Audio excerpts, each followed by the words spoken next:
Pessoal, bom dia. Só os lembretes paroquiais, né? Não esqueçam de colocar o nome de vocês no chat lá para a presença.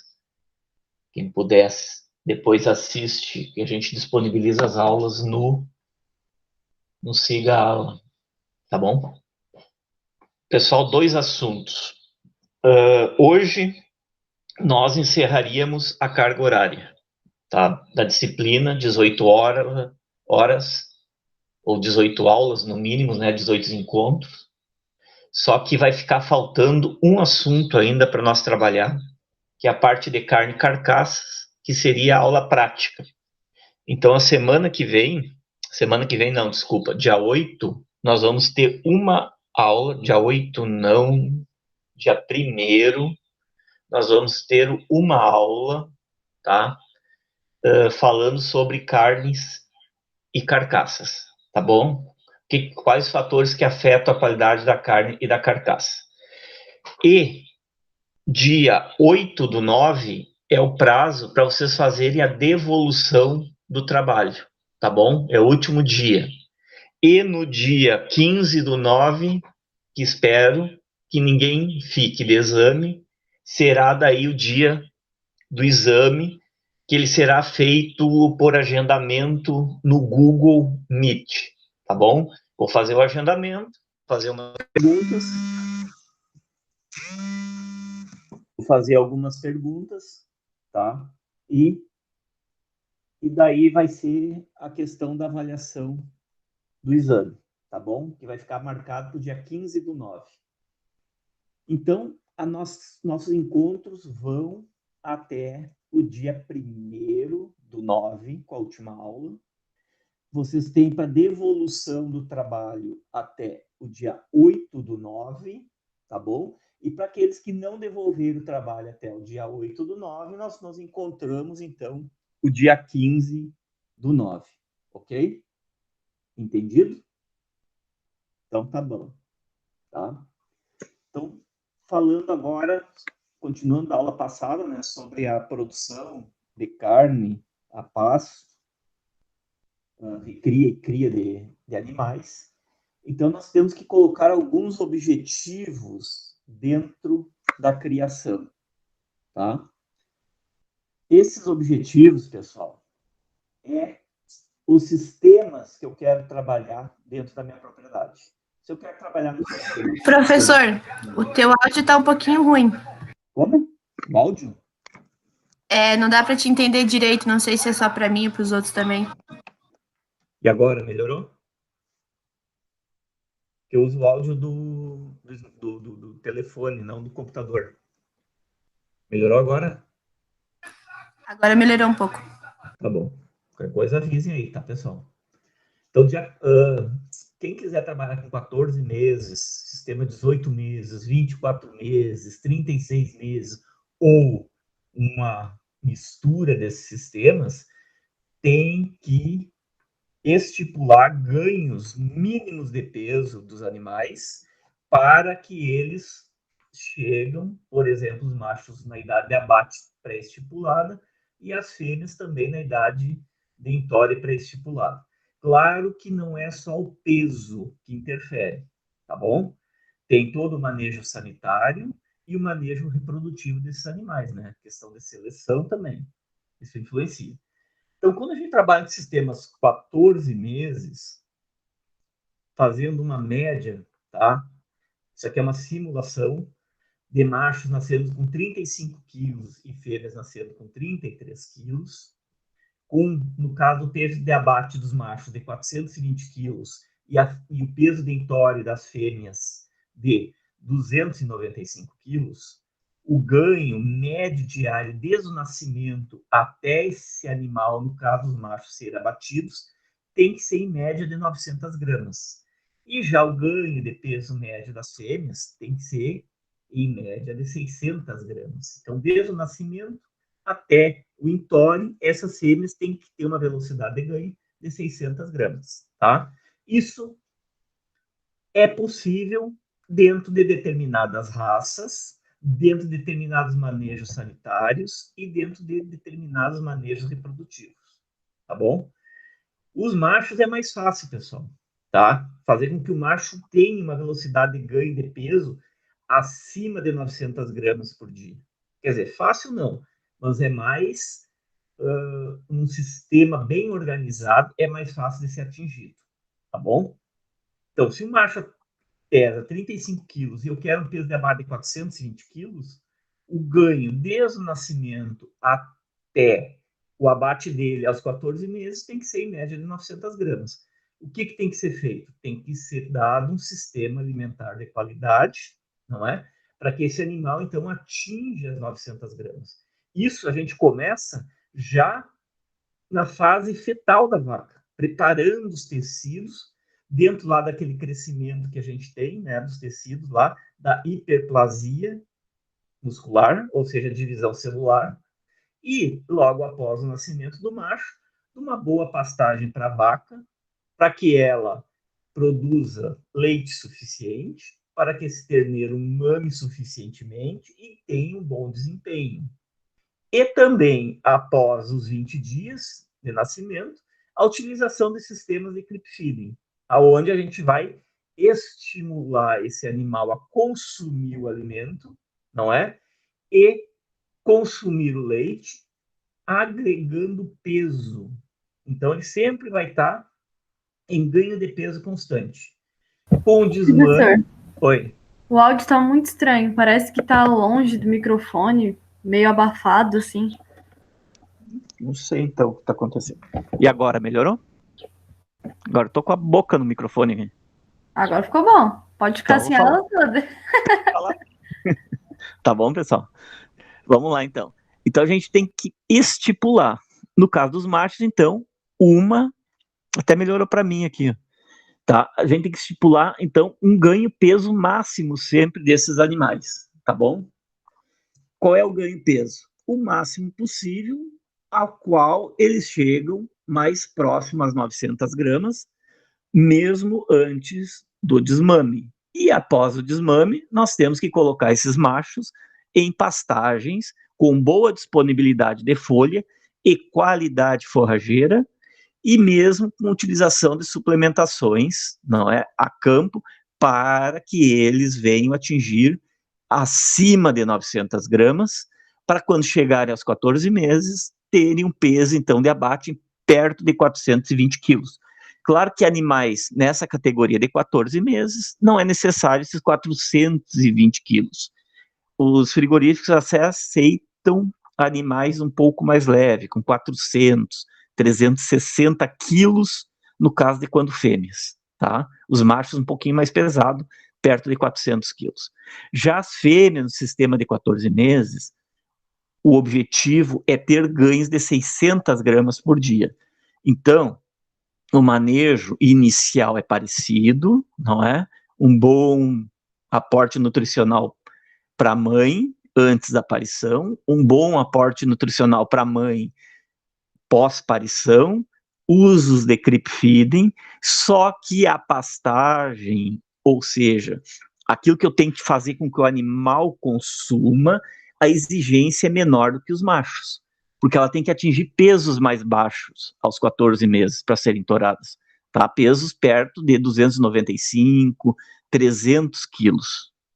Então, são pesos mais baixos, velocidades de peso menores. Então, eu posso trabalhar com forragens de qualidade, mas com cargas ou mais altas, dependendo da forragem, para um ganho de peso menor, ou com pastejos horários, no caso de pastagens cultivadas de inverno. Tá? Então, são objetivos semelhantes para 14 meses, mas velocidades de ganho de peso diferente, e isso vai ser exigências nutricionais diferentes. Então, forrageira, sistemas alimentares diferenciados, tá bom? Já quando a gente passa para um sistema aos 18 meses, a velocidade de ganho de peso dos machos é um pouco menor, e das fêmeas também. Então, vocês veem que, conforme o sistema adotado dentro da propriedade, as velocidades de ganho de peso serão menores, considerando o mesmo peso ao nascer, o mesmo peso de abate e o mesmo peso de entore da fêmeas. O mais tranquilo, pessoal, de trabalhar são abate aos 24 meses e entore de fêmeas aos 24 meses, tá? Porque as pastagens hoje existentes, o campo nativo, bem trabalhado, com carga adequada, oferta de forragem adequada, mineralização adequada, parte sanitária adequadamente, é possível trabalhar com sistemas de 24 meses, tá bom? O que vai ser necessário? Que aos 24 meses, os machos saiam desse sistema mais natural do campo nativo e sejam colocados, por exemplo, em um confinamento para dar o acabamento de carcaça ou a utilização de um suplemento, de uma quantidade de suplemento maior para dar o acabamento de carcaça. Já as fêmeas, para o entore, aos 24 meses, a velocidade de ganho de peso é mais baixa. O que importa é essas fêmeas não perderem peso durante o inverno e outono, porque elas vão recuperar esse peso na primavera e verão, tá? Elas conseguem fazer um pouco de ganho compensatório, mas elas não podem perder peso no inverno e nem no outono. O ponto mais crítico que nós temos em pastagens, pessoal, em manejo de pastagens, eu quero que vocês gravem bem isso aí, tá? Gravem bem. É no outono, não é no inverno. Por quê? Olha aqui, eu tenho pastagens cultivadas, tá? Pode ser perenes ou anuais de verão, aonde elas me dão um ótimo pastejo, uma ótima oferta de forragem, nas maiorias das regiões do sul do Brasil, entre setembro, outubro, novembro, dezembro, janeiro, fevereiro, março e abril elas começam a decair. E maio não se tem pastagem. E em maio nós não temos ainda uma aveia bem desenvolvida e o azevém muito menos, porque o azevém vai dar pastagem em junho. Por isso que a gente faz o consórcio aveia-azevém. Para quê? Para eu adiantar o pastejo, porque final de maio, início de junho, a aveia já está adequada para o pastejo. E o azevém vai só dar em junho, julho, e vai explodir em setembro, tá? A massa forrageira do azevém.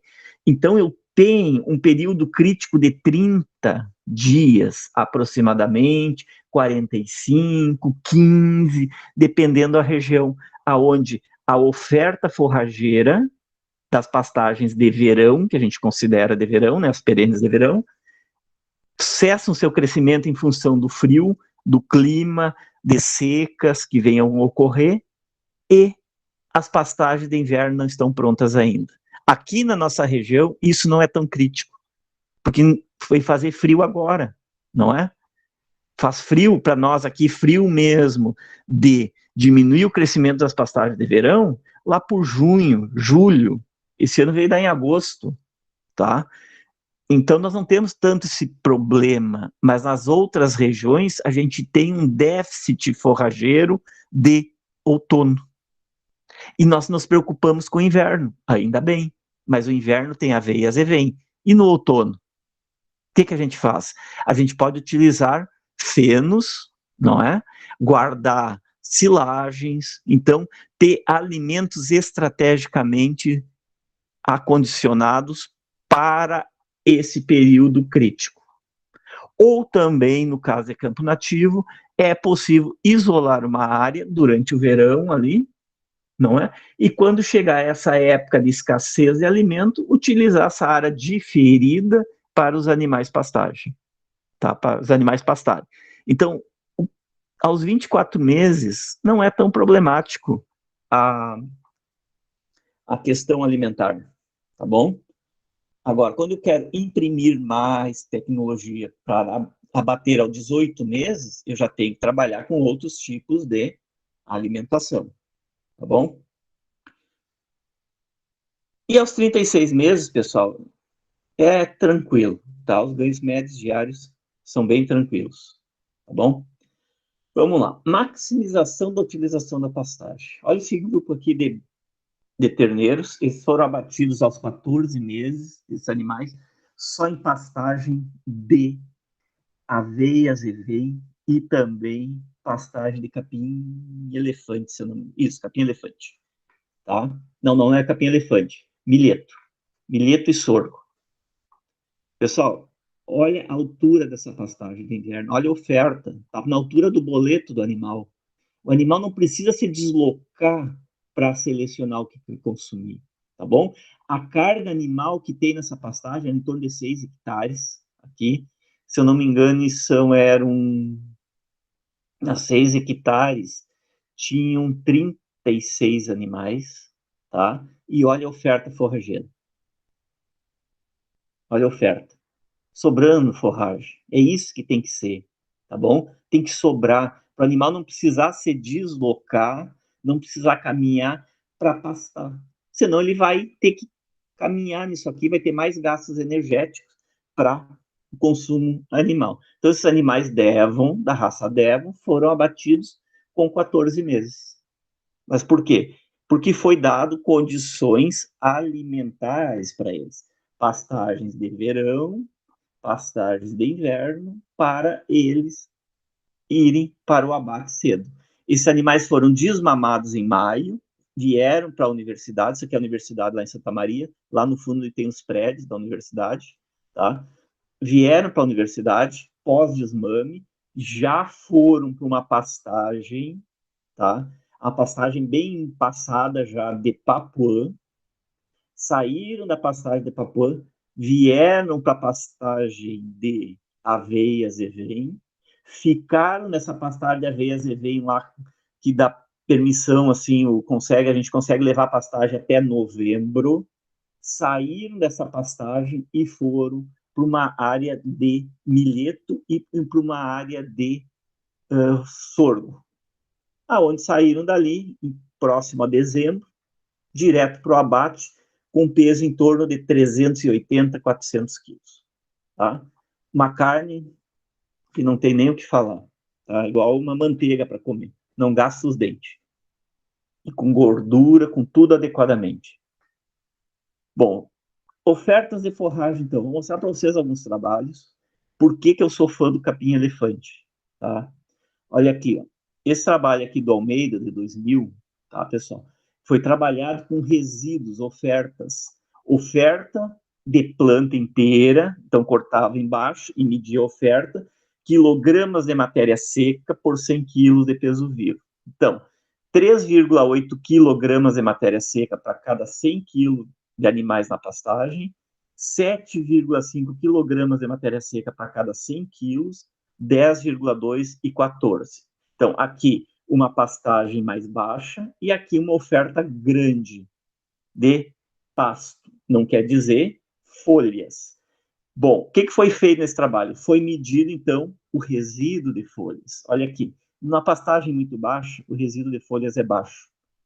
Com 7,5 de oferta, já pula para 1.500 quilos de folha. Pessoal, guarde esse número, entre 1.500 e 2.000 quilos de quilogramas de matéria seca por hectare. Uma pastagem para manter é o que se precisa, tá? Se a pastagem é de inverno e de verão, vai ter que ter uma adequação um pouquinho para cima ou um pouquinho para baixo. Mas 1.500 a 2.000 quilos, nós não erramos no manejo de pastagem. Vou lá, meço a pastagem, corto e peso. Vejo lá, quanto é que tem de matéria verde? A matéria verde deu 5.000 quilos. Nesses 5.000 quilos, 30% é matéria seca. Então, 3 vezes 5, 15. Em torno de 1.500 quilos de matéria seca é o que a gente tem que ter de oferta para as pastagens. Hoje, já facilitou um pouco isso, porque nós temos as alturas de manejo de pastagem. Então, é mais fácil de manejar. Tá? Antes, a gente fazia tudo por quilograma. E cortava. Olha aqui, então. Entre 7,5 e 10 quilogramas de matéria seca por 100 quilogramas de peso vivo, nós ficamos entre 1.500 e 2.300. Tá? Taxa de crescimento por dia, em quilogramas de matéria seca por hectare. Então, isso aqui é o que a pastagem cresce, a gente mede. E a produção estimada em quilogramas de matéria seca por hectare. Isso é a produção estimada. 7.000 quilos, 9.000 quilos, 10.000 quilos. Olha como não adianta deixar o capim-elefante alto demais. Diminui a produção de matéria seca, tá? Então, o ideal é entre 7,5 e 10,2. Hoje a gente sabe que eu posso manejar um capim-elefante, dependendo do cultivar, entre alturas de 1,60 m a 80 centímetros, que vai dar aproximadamente essas ofertas de 7,5 a 10,2 quilogramas de matéria seca. Olha aqui o ganho de peso desses animais, tá? Período de utilização, 120 dias. Resíduo de folhas, estão aqui, 3,8, né? As ofertas. Olha o ganho mediário, de 3,8, 830 gramas. Se nós melhorarmos a oferta, o peso, o desempenho dos animais passa para 1 quilo. Quanto é que nós precisávamos lá? 900 gramas para o abate a 14 meses. 700 gramas aos 18 meses. 500 gramas aos 14 meses. Mesmo na oferta mais baixa, os animais já atingiam aquilo que era necessário. Só que lembrem, se nós tivermos mais peso no ganho médio diário, mais rápido esses animais vão sair do sistema, tá bom? Então, olha aqui as ofertas de 7,5 e 10,2, em torno de 1 quilo. 14, 1 quilo também. Só que a carga animal baixa para 1.200 quilos. Enquanto que essas duas outras cargas, nós mantínhamos 1.700 quilos de animais e no 10, 1.600 quilos. Com ganho de peso vivo por hectare entre 1.100 e 1.098 quilos. Vocês podem até falar, aqui você teve 1.400 quilos. Só que o tempo para esses animais atingirem um peso de abate mais adequado seria maior. 200 gramas em 120 dias são quase 30 quilos. Essa diferença. A menos nos animais, tá? Então, nós temos que adequar a carga, oferta, o resíduo de folhas, que lembrem, 1.500 a 2.000 quilos, tá? Para um ganho médio diário, capim-elefante. Pessoal, aquilo ali era Cameron. Esses que vocês usam aqui na região como barreira para maracujá. Certo? Essa foto aqui, ó. Isso aqui é Cameron. Bem manejado. Depois tem outras fotos ali para mostrar para vocês. Tá? Olha aqui. Ganhos de 1 quilo. Se der uma suplementação, principalmente, eu não preciso dar nos 120 dias, mas lá no final, para dar só o acabamento de carcaça, talvez uma suplementação entre 0,5% a 1% do peso vivo de um alimento energético, só para colocar mais gordura na carcaça. Tá? E o desempenho ia melhorar aqui. Isso aqui é um desempenho médio. No início, os animais têm um desempenho mais alto e no final, um desempenho mais baixo. Por quê? Estão depositando gordura. Se eu manipular a dieta com concentrado, eu consigo manipular o ganho de peso dos animais. Tá? Olha aqui as fotos que eu falei para vocês. Pessoal, isso aqui é nessa mesma foto aqui, a mesma propriedade, tá? Eu vou explicar o manejo deles. Eles têm a propriedade, são 200 hectares, eles trabalham com gado de cria e terminação, ou seja, ciclo completo. O objetivo deles é abater animais com 18 meses e 14 meses. Então, eles têm um rebanho de ponta, para abate aos 14 meses, um rebanho intermediário, para abate aos 18 meses, e as fêmeas, o entore, aos 24 meses. Olha só. Eles pegam, então, os animais mais de ponta, abate aos 14 meses, os animais mais tardios machos com abate aos 18 meses, e as fêmeas entore aos 24 meses. Junta os 3 sistemas dentro da mesma propriedade, organiza. Nós sempre vamos ter animais mais atrasados e animais mais de ponta. Esses animais mais atrasados, os machos, abate aos 18 meses. Animais de ponta, abate aos 14 meses. E as fêmeas, em tora aos 24 meses. Por quê? Porque eu já vou ter uma fêmea maior, uma estrutura óssea maior, com menos problemas ao parto distóxicos. Certo? Então não existe um sistema único, aquele não, a propriedade tem que funcionar assim, tem que sendo adequado aos poucos e adequar às condições. Então a propriedade tem 200 hectares, tem uma área de baixada, que não está nas fotos, tá? Que alaga, por exemplo, quando dá chuvarada, alaga. Eles têm em torno de 10 a 15 hectares de capim-elefante, tá? Essa área com capim-elefante tem mais de 30 anos, Cameron, ok? É Cameron que eles têm lá, certo? Aonde eles utilizam quase que os 12 meses por ano, essa área. Olha só, na área, eles dividem, daí os piquetes, tem uma área, aqui está o final do capim-elefante, deixa eu aumentar essa foto aqui, tá, para vocês enxergarem melhor, passar lá para frente, depois a gente volta. Tá, pessoal? Olha aqui. Aqui é o final do ciclo, tá? Entrando maio, por aí. Abril, maio. Capim para de crescer lá na região, isso aqui é a depressão central do Rio Grande do Sul. Para de crescer em função do clima que esfria, tá? Talvez esse ano tenha dado mais massa. Só as pontinhas do capim aqui com folha.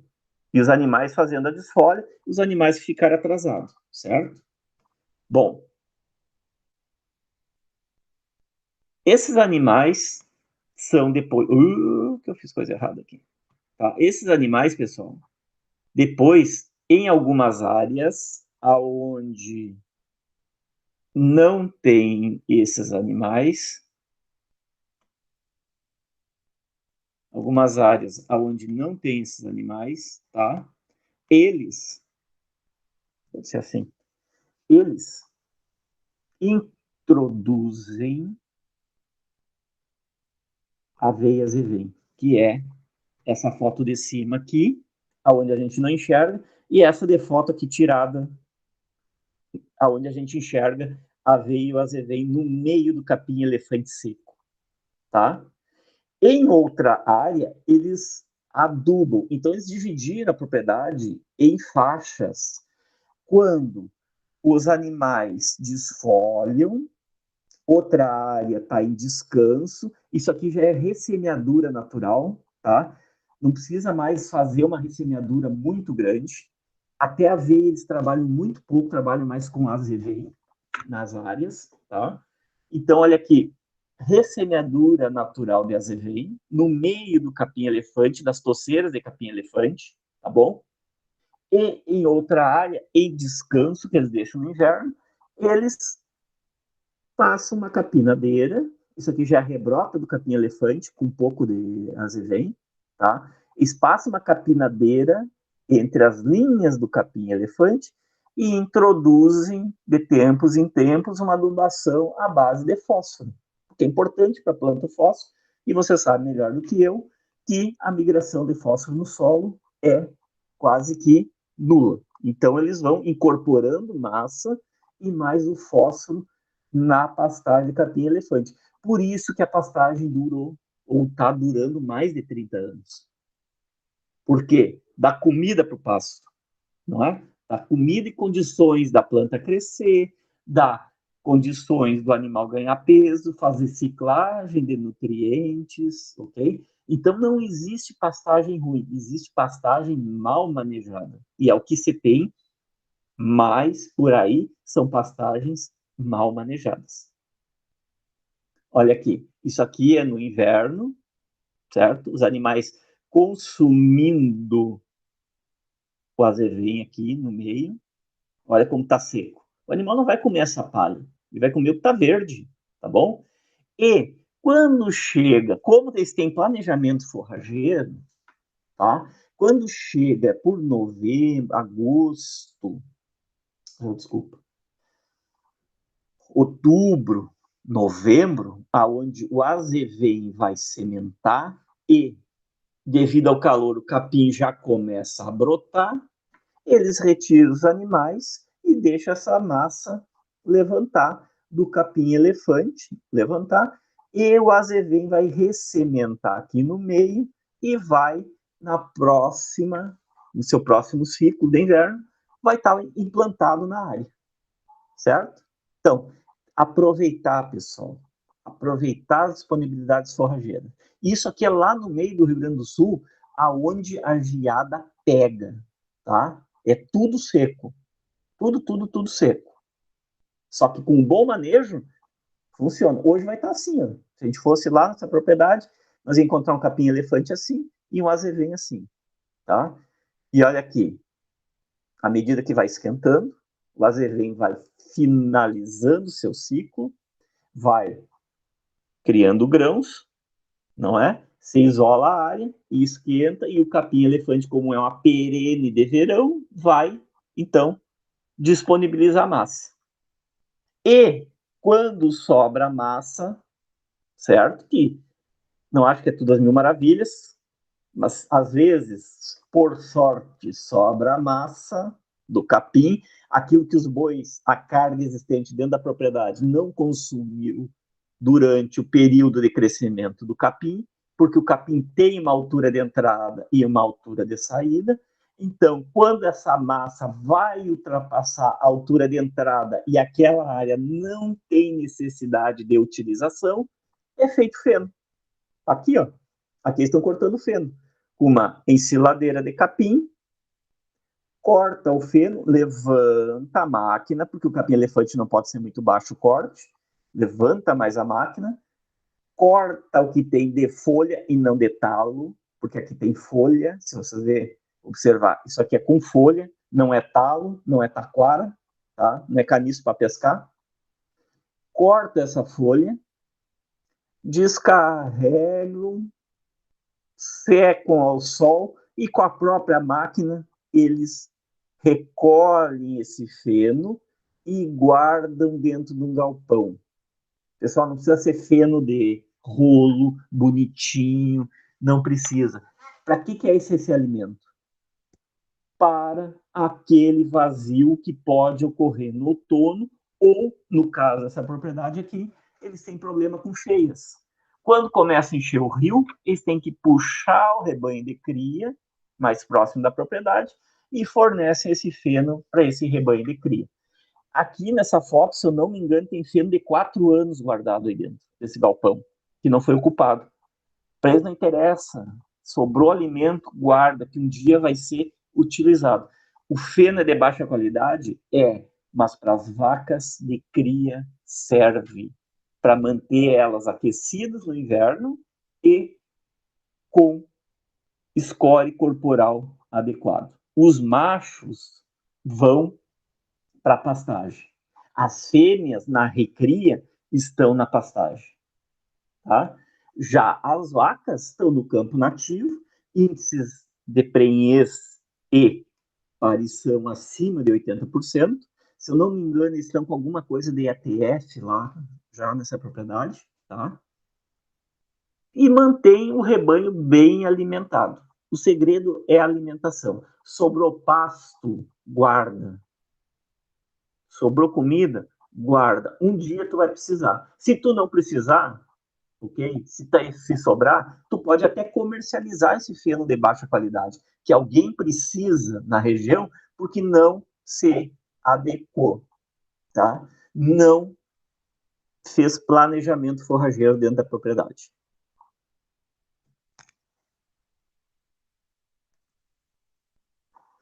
Aqui alguns trabalhos com adubação nitrogenadas, tá? Tem algumas loucuras aqui, vocês vão ver, mas é só para vocês mostrar a resposta. Estão lembrando na aula passada que eu falei do papuã, né, que é a Braquiária plantagínea, aqui chamam de pasto doce. Tá? Papuã, então, pessoal, submetido a nitrogênio. Então, 0, 100, 200 kg de nitrogênio. 444 kg de ureia por hectare. É igual Neves. Então, olha aqui a taxa de crescimento por dia. 0, claro que é a adubação de base, está dado uma adubação. Então, taxa de crescimento por dia, 17 quilos de matéria seca, com 100 quilos de nitrogênio, 28 quilos, e com 200 quilos de nitrogênio, 56. O problema aqui é a economicidade.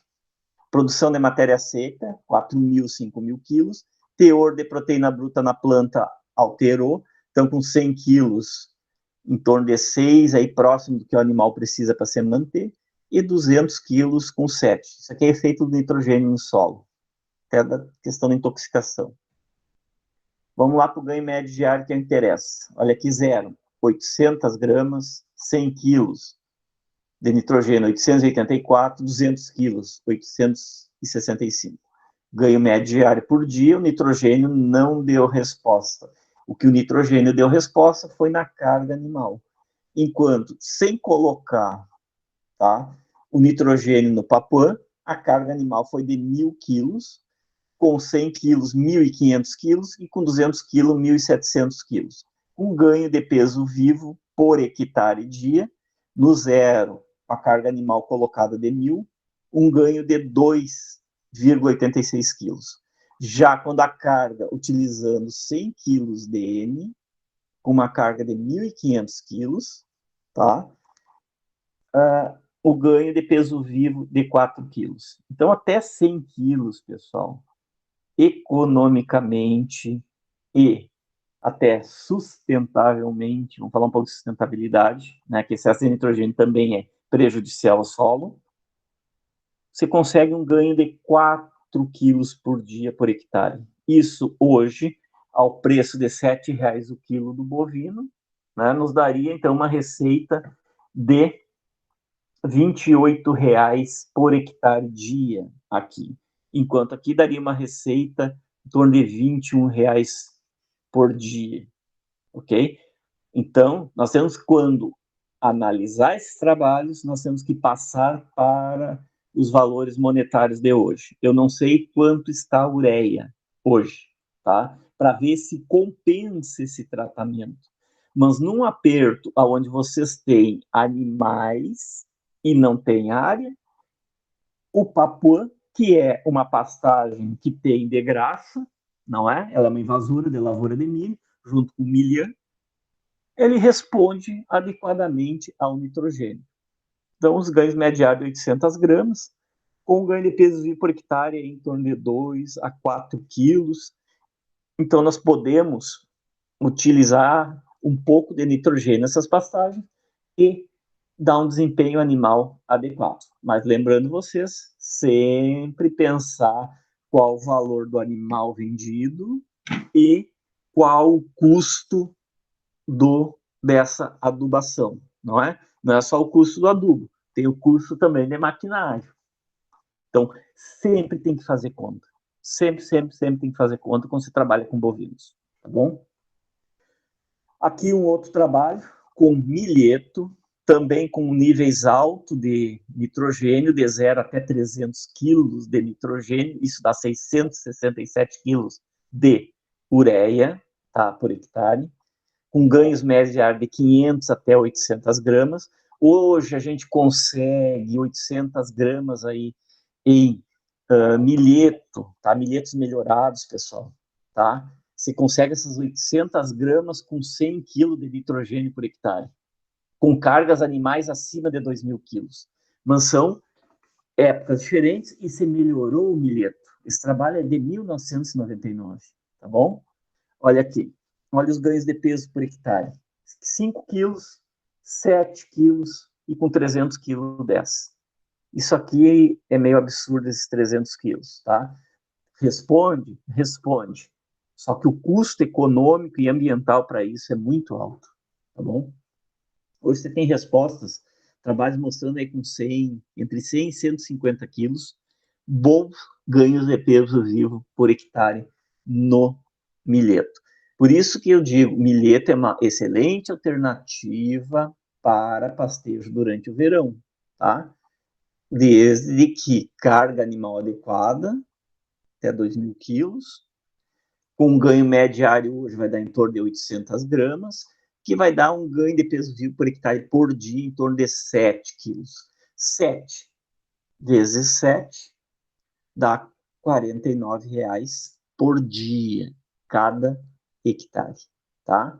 Se tem ganhos hoje, alguns trabalhos mais modernos, com até 10 quilos por hectare, tá bom? Isso dá para fazer a recria e também a terminação dos animais. Esses trabalhos, pessoal, é só com pastagem, sem utilização de suplementos, tá? Porque eu posso utilizar os suplementos para maximizar a utilização das pastagens. Maximizar como? Ok?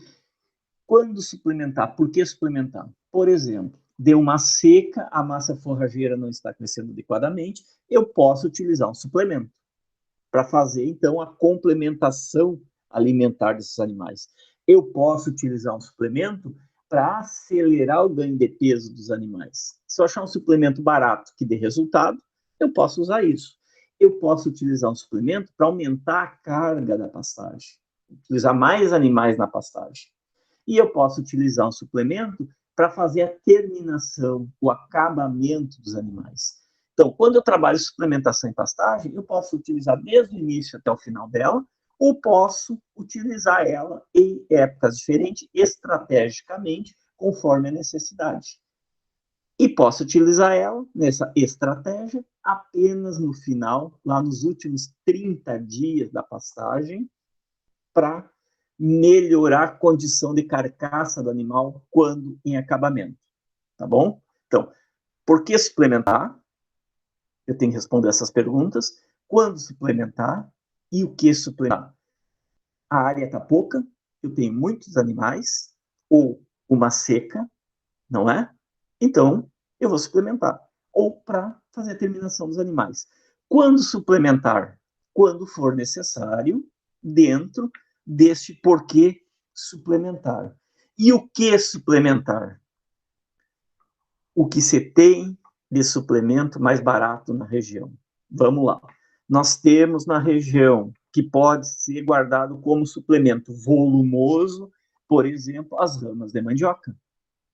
E posso utilizar como suplementação, em substituição à massa da forragem.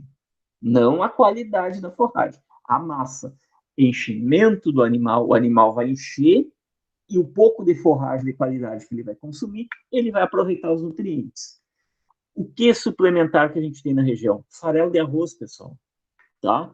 Farelo de arroz é excepcional para bovino, porque ele tem um pouco de fibra, tá?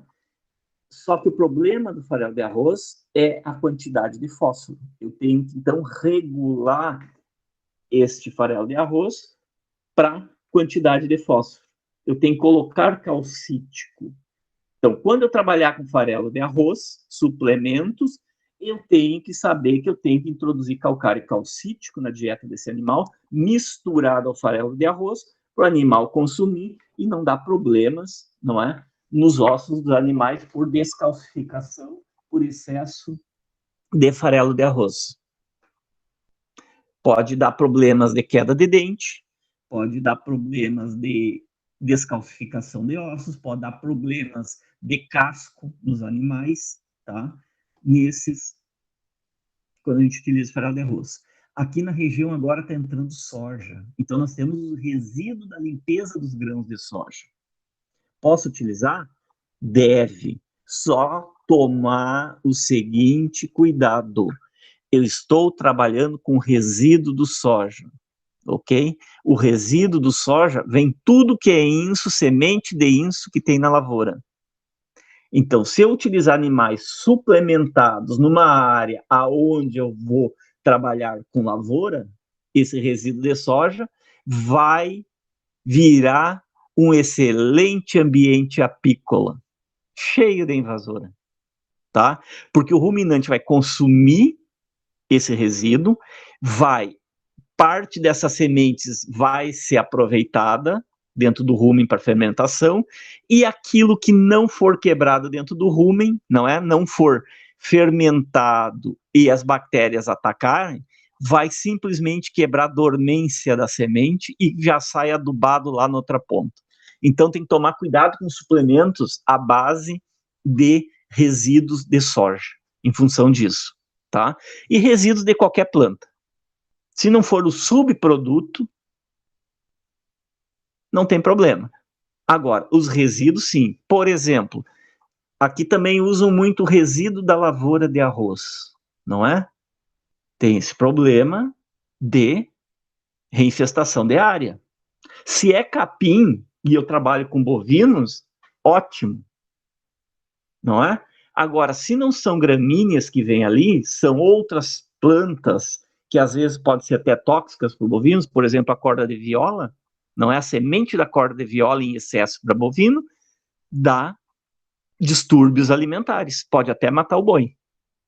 Tá? Nesses resíduos, às vezes vem muito curiola, não é? A curiola, a corda de viola, e essa semente tem muito nitrogênio nela, e isso causa intoxicação para o animal, tá? Então tem que tomar cuidado nos suplementos. Então nós temos farelo de arroz na região, temos as ramas de mandioca, tem o resíduo das fecularias, né? Aquela casca eu posso trabalhar com a massa das fecularias, tem as indústrias de banana que podem ser utilizados esses resíduos na alimentação, na suplementação dos animais, e posso trabalhar com, no caso, né, de rações prontas também, tá? Depende do meu objetivo. Se eu for trabalhar para dar o acabamento final dos animais, talvez seja interessante eu pegar uma ração com uma proteína mais baixa e um nível energético mais alto, tá bom? Porque o animal precisa de energia. Uma ração aí com 10, 12% de proteína bruta, não sei se precisa tudo isso, e com um NDT acima aí de 78%, tá? Então, uma ração bem energética. Por quê? Porque eu quero fazer a terminação dos animais só nos últimos 30 dias, dar o acabamento de gordura. Então, eu aproveito toda a parte econômica que a pastagem tem, que ela nos dá, e aproveito lá no final, tá? Aproveito lá no final uma suplementação energética para dar o acabamento de carcaça, para ter uma remuneração melhor sobre essa carcaça. Então, estratégias para alimentar, estratégias suplementares, de suplementação alimentar. Eu não considero mais suplementação mineralização, pessoal. A mineralização é obrigação. O animal está bem mineralizado. Suplementar é dar algo a mais. Então, olha aqui, ó. Esse trabalho aqui do Terra Leite, tá? Com suplementação proteica, com glúten de milho em sorgo forrageiro.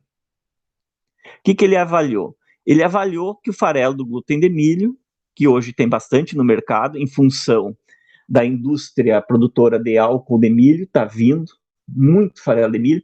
No centro-oeste tem, sudeste tem, tá? Esse glúten de milho, porque eles estão produzindo álcool do milho e estão exportando esse álcool para os Estados Unidos, então está surgindo esse produto. E até tem um outro nome agora que eu não estou bem lembrado que eles estão trabalhando, tá? Em pastagem de sorgo forrageiro, uma pastagem anual.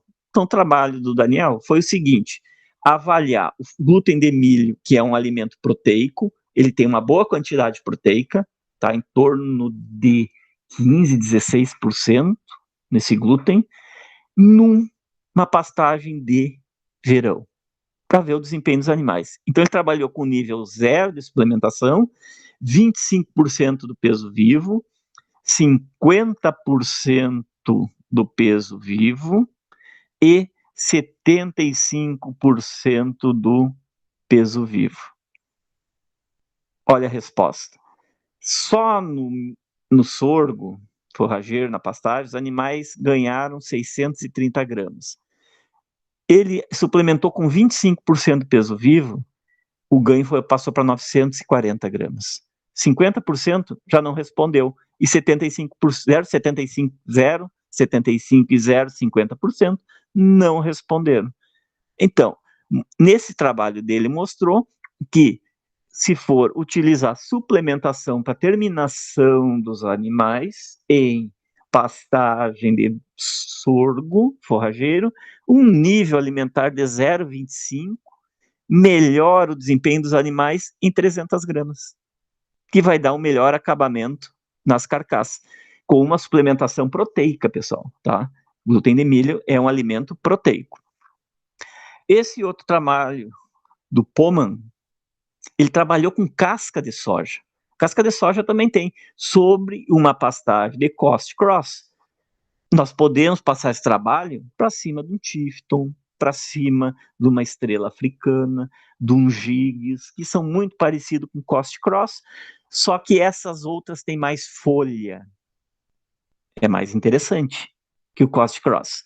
Então, 0% de casca de soja, 0,20% de casca de soja, 0,40% e 0,600. O que mostrou? Que a casca de soja não potencializou o ganho de peso, usando ou não usando.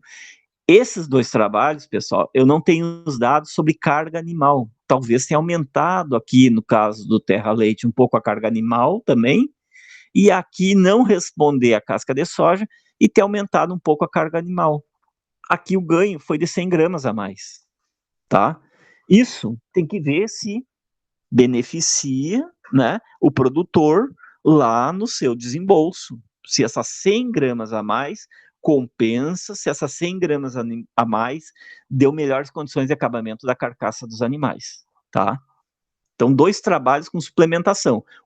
Proteica, e a casca de soja a gente considera energético proteica porque ela fica, tá, com um nível energético em torno aí de 70%, 72% de NDT, e a proteína em torno aí de 12%, tem algumas cascas de soja, hoje acredito que não exista mais, tá? Antigamente se tinha cascas de soja e até 17% de proteína, hoje estão tirando toda a proteína da soja, né? E a casca, então, diminuiu o nível proteico da soja aí para em torno de 12%, 10%. Então, hoje ela é mais um alimento energético, porque melhorou a eficiência da retirada da proteína da soja, do farelo de soja. Esse outro trabalho aqui, capim elefante, com níveis de suplementação do Newman. 0,5% peso vivo, 0,75%, 1% e 1,25%. Isso aqui é quase que o animal confinado, 1,25%. O animal consome 2,5%, metade era da dieta com suplemento, tá? Aqui a suplementação, pessoal, foi milho, ok? Então, olha aqui, níveis de suplementação, machos e fêmeas. Resposta no ganho médio diário. Então, os machos e as fêmeas com ganho médio diário de 0,5% em 590 gramas, as fêmeas 526.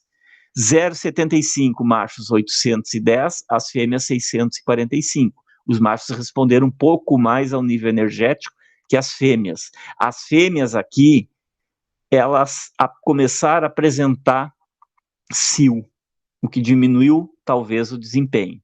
Mas o que mostra esse trabalho dele, que aumentando o nível até 1%, as fêmeas respondem pouco. Acima de 1,25%, as fêmeas responderam bem mais, tá? Bem mais sobre o desempenho. Já os machos, até 0,75% do peso vivo, não é de uma suplementação à base de milho, responderam com ganho de peso de 810 gramas. Então, lembrar lá daquele início lá, desse outro trabalho, deixa eu voltar aqui, tá? Dos capins elefante, não é? Tá, deixa eu achar aqui. Olha os ganhos. Sem suplementação, pessoal. Oferta de folha, 1 quilo. Aqui, com oferta baixa de folha, ganhos abaixo de 800 gramas. Capim elefante tem que ter folha. O manejo tem que ser para ele criar folha. Se eu tivesse manejado adequadamente esse capim elefante aqui, com folhas, oferta de folhas, não precisaria nem suplementar os animais, porque o ganho de peso era de 1 quilo. Talvez eu suplementaria com milho para terminação dos animais, tá bom? Isso aqui é com bezerros e bezerras, depois do desmame. Tem mais esse detalhe também, por isso que o desempenho baixa um pouco. Lá era terminação. Bom, esse outro trabalho aqui, pessoal, tá?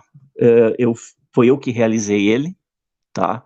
Ele está publicado na Acta Scientiarum Animal Science, que foi um trabalho de recria de bezerros. Então, eles foram desmamados e nós colocamos ele numa pastagem de aveia azevém para ver o desempenho. Então, nós tínhamos um pastejo contínuo, os animais ficavam 24 horas na pastagem, um pastejo temporário, aonde os animais ficavam 2 horas pela manhã em pastejo e 2 horas à tarde, depois eles iam para um campo nativo, sem suplementação, um pastejo temporário de 2 horas pela manhã, 2 horas à tarde, com suplementação de 0,8% do peso vivo de farelo de arroz, e no outro tratamento, pastejo temporário com casquinha de soja, tá?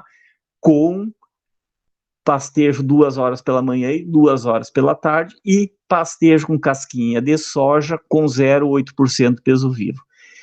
Existia um outro tratamento aqui que nós desistimos no início, que os animais não comiam suplemento, que era a... fugiu o nome. Bagaço da casca de laranja, tá? Era o pellet do bagaço da casca de laranja. Os animais não consumiam, era impalatável, tá? Então, esses animais, esse outro tratamento, começou o experimento, e eles, então, foram distribuídos nesses outros tratamentos aqui, tá?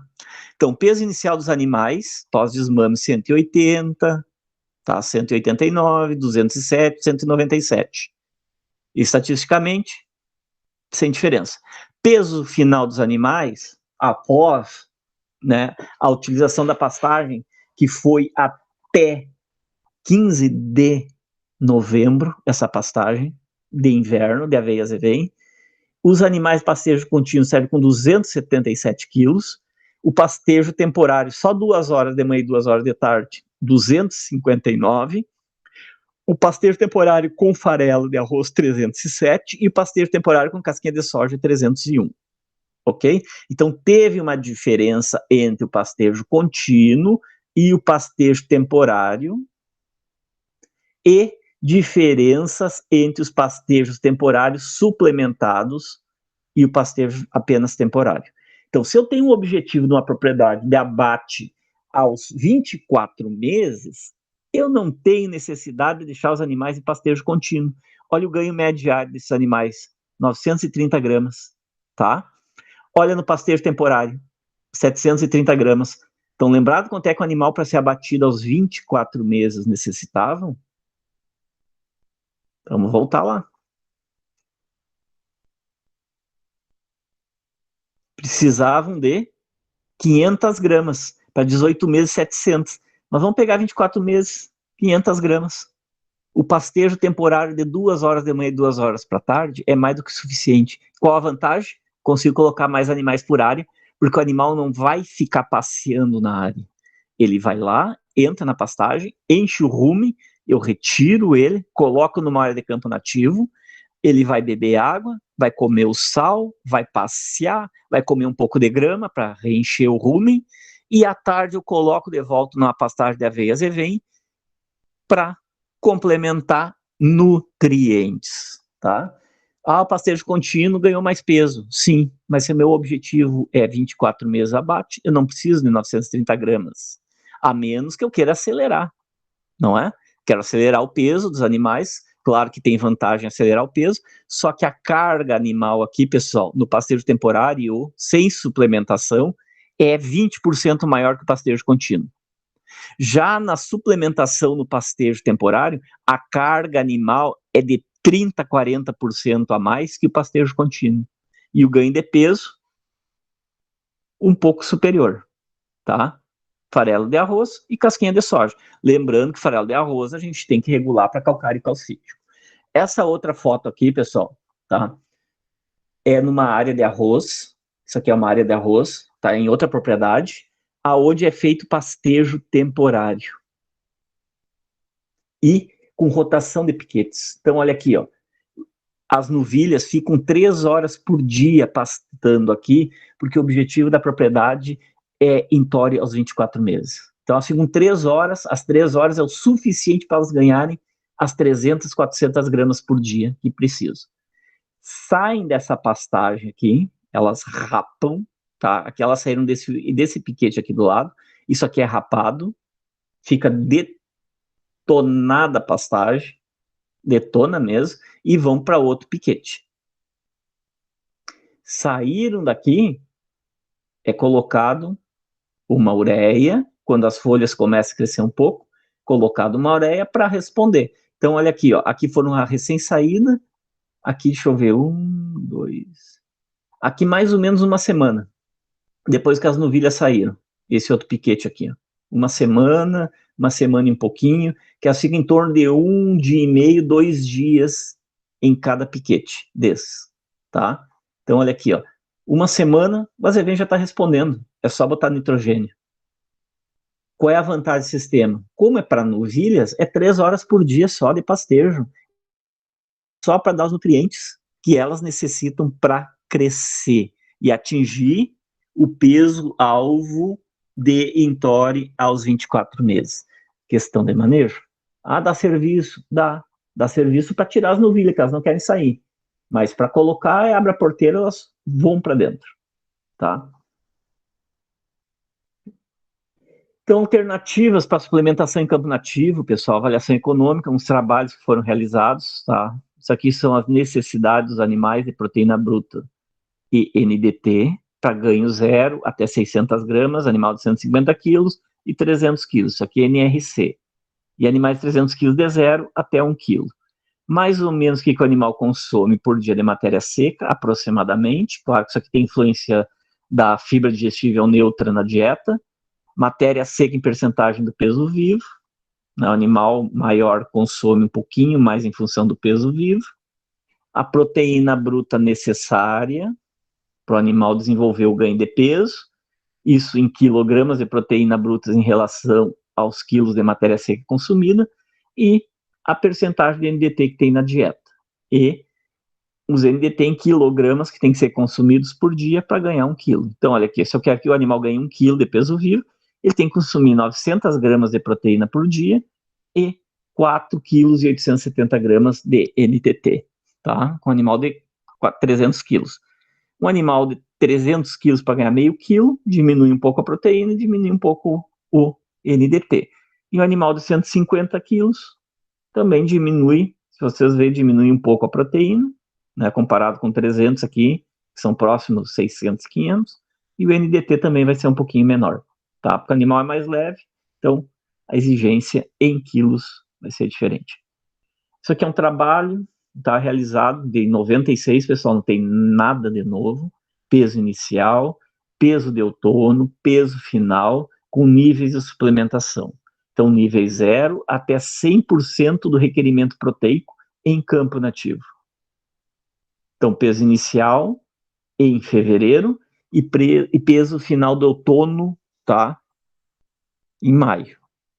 Então, 0% peso inicial. Os animais, vocês veem, até maio ganharam peso e depois lá...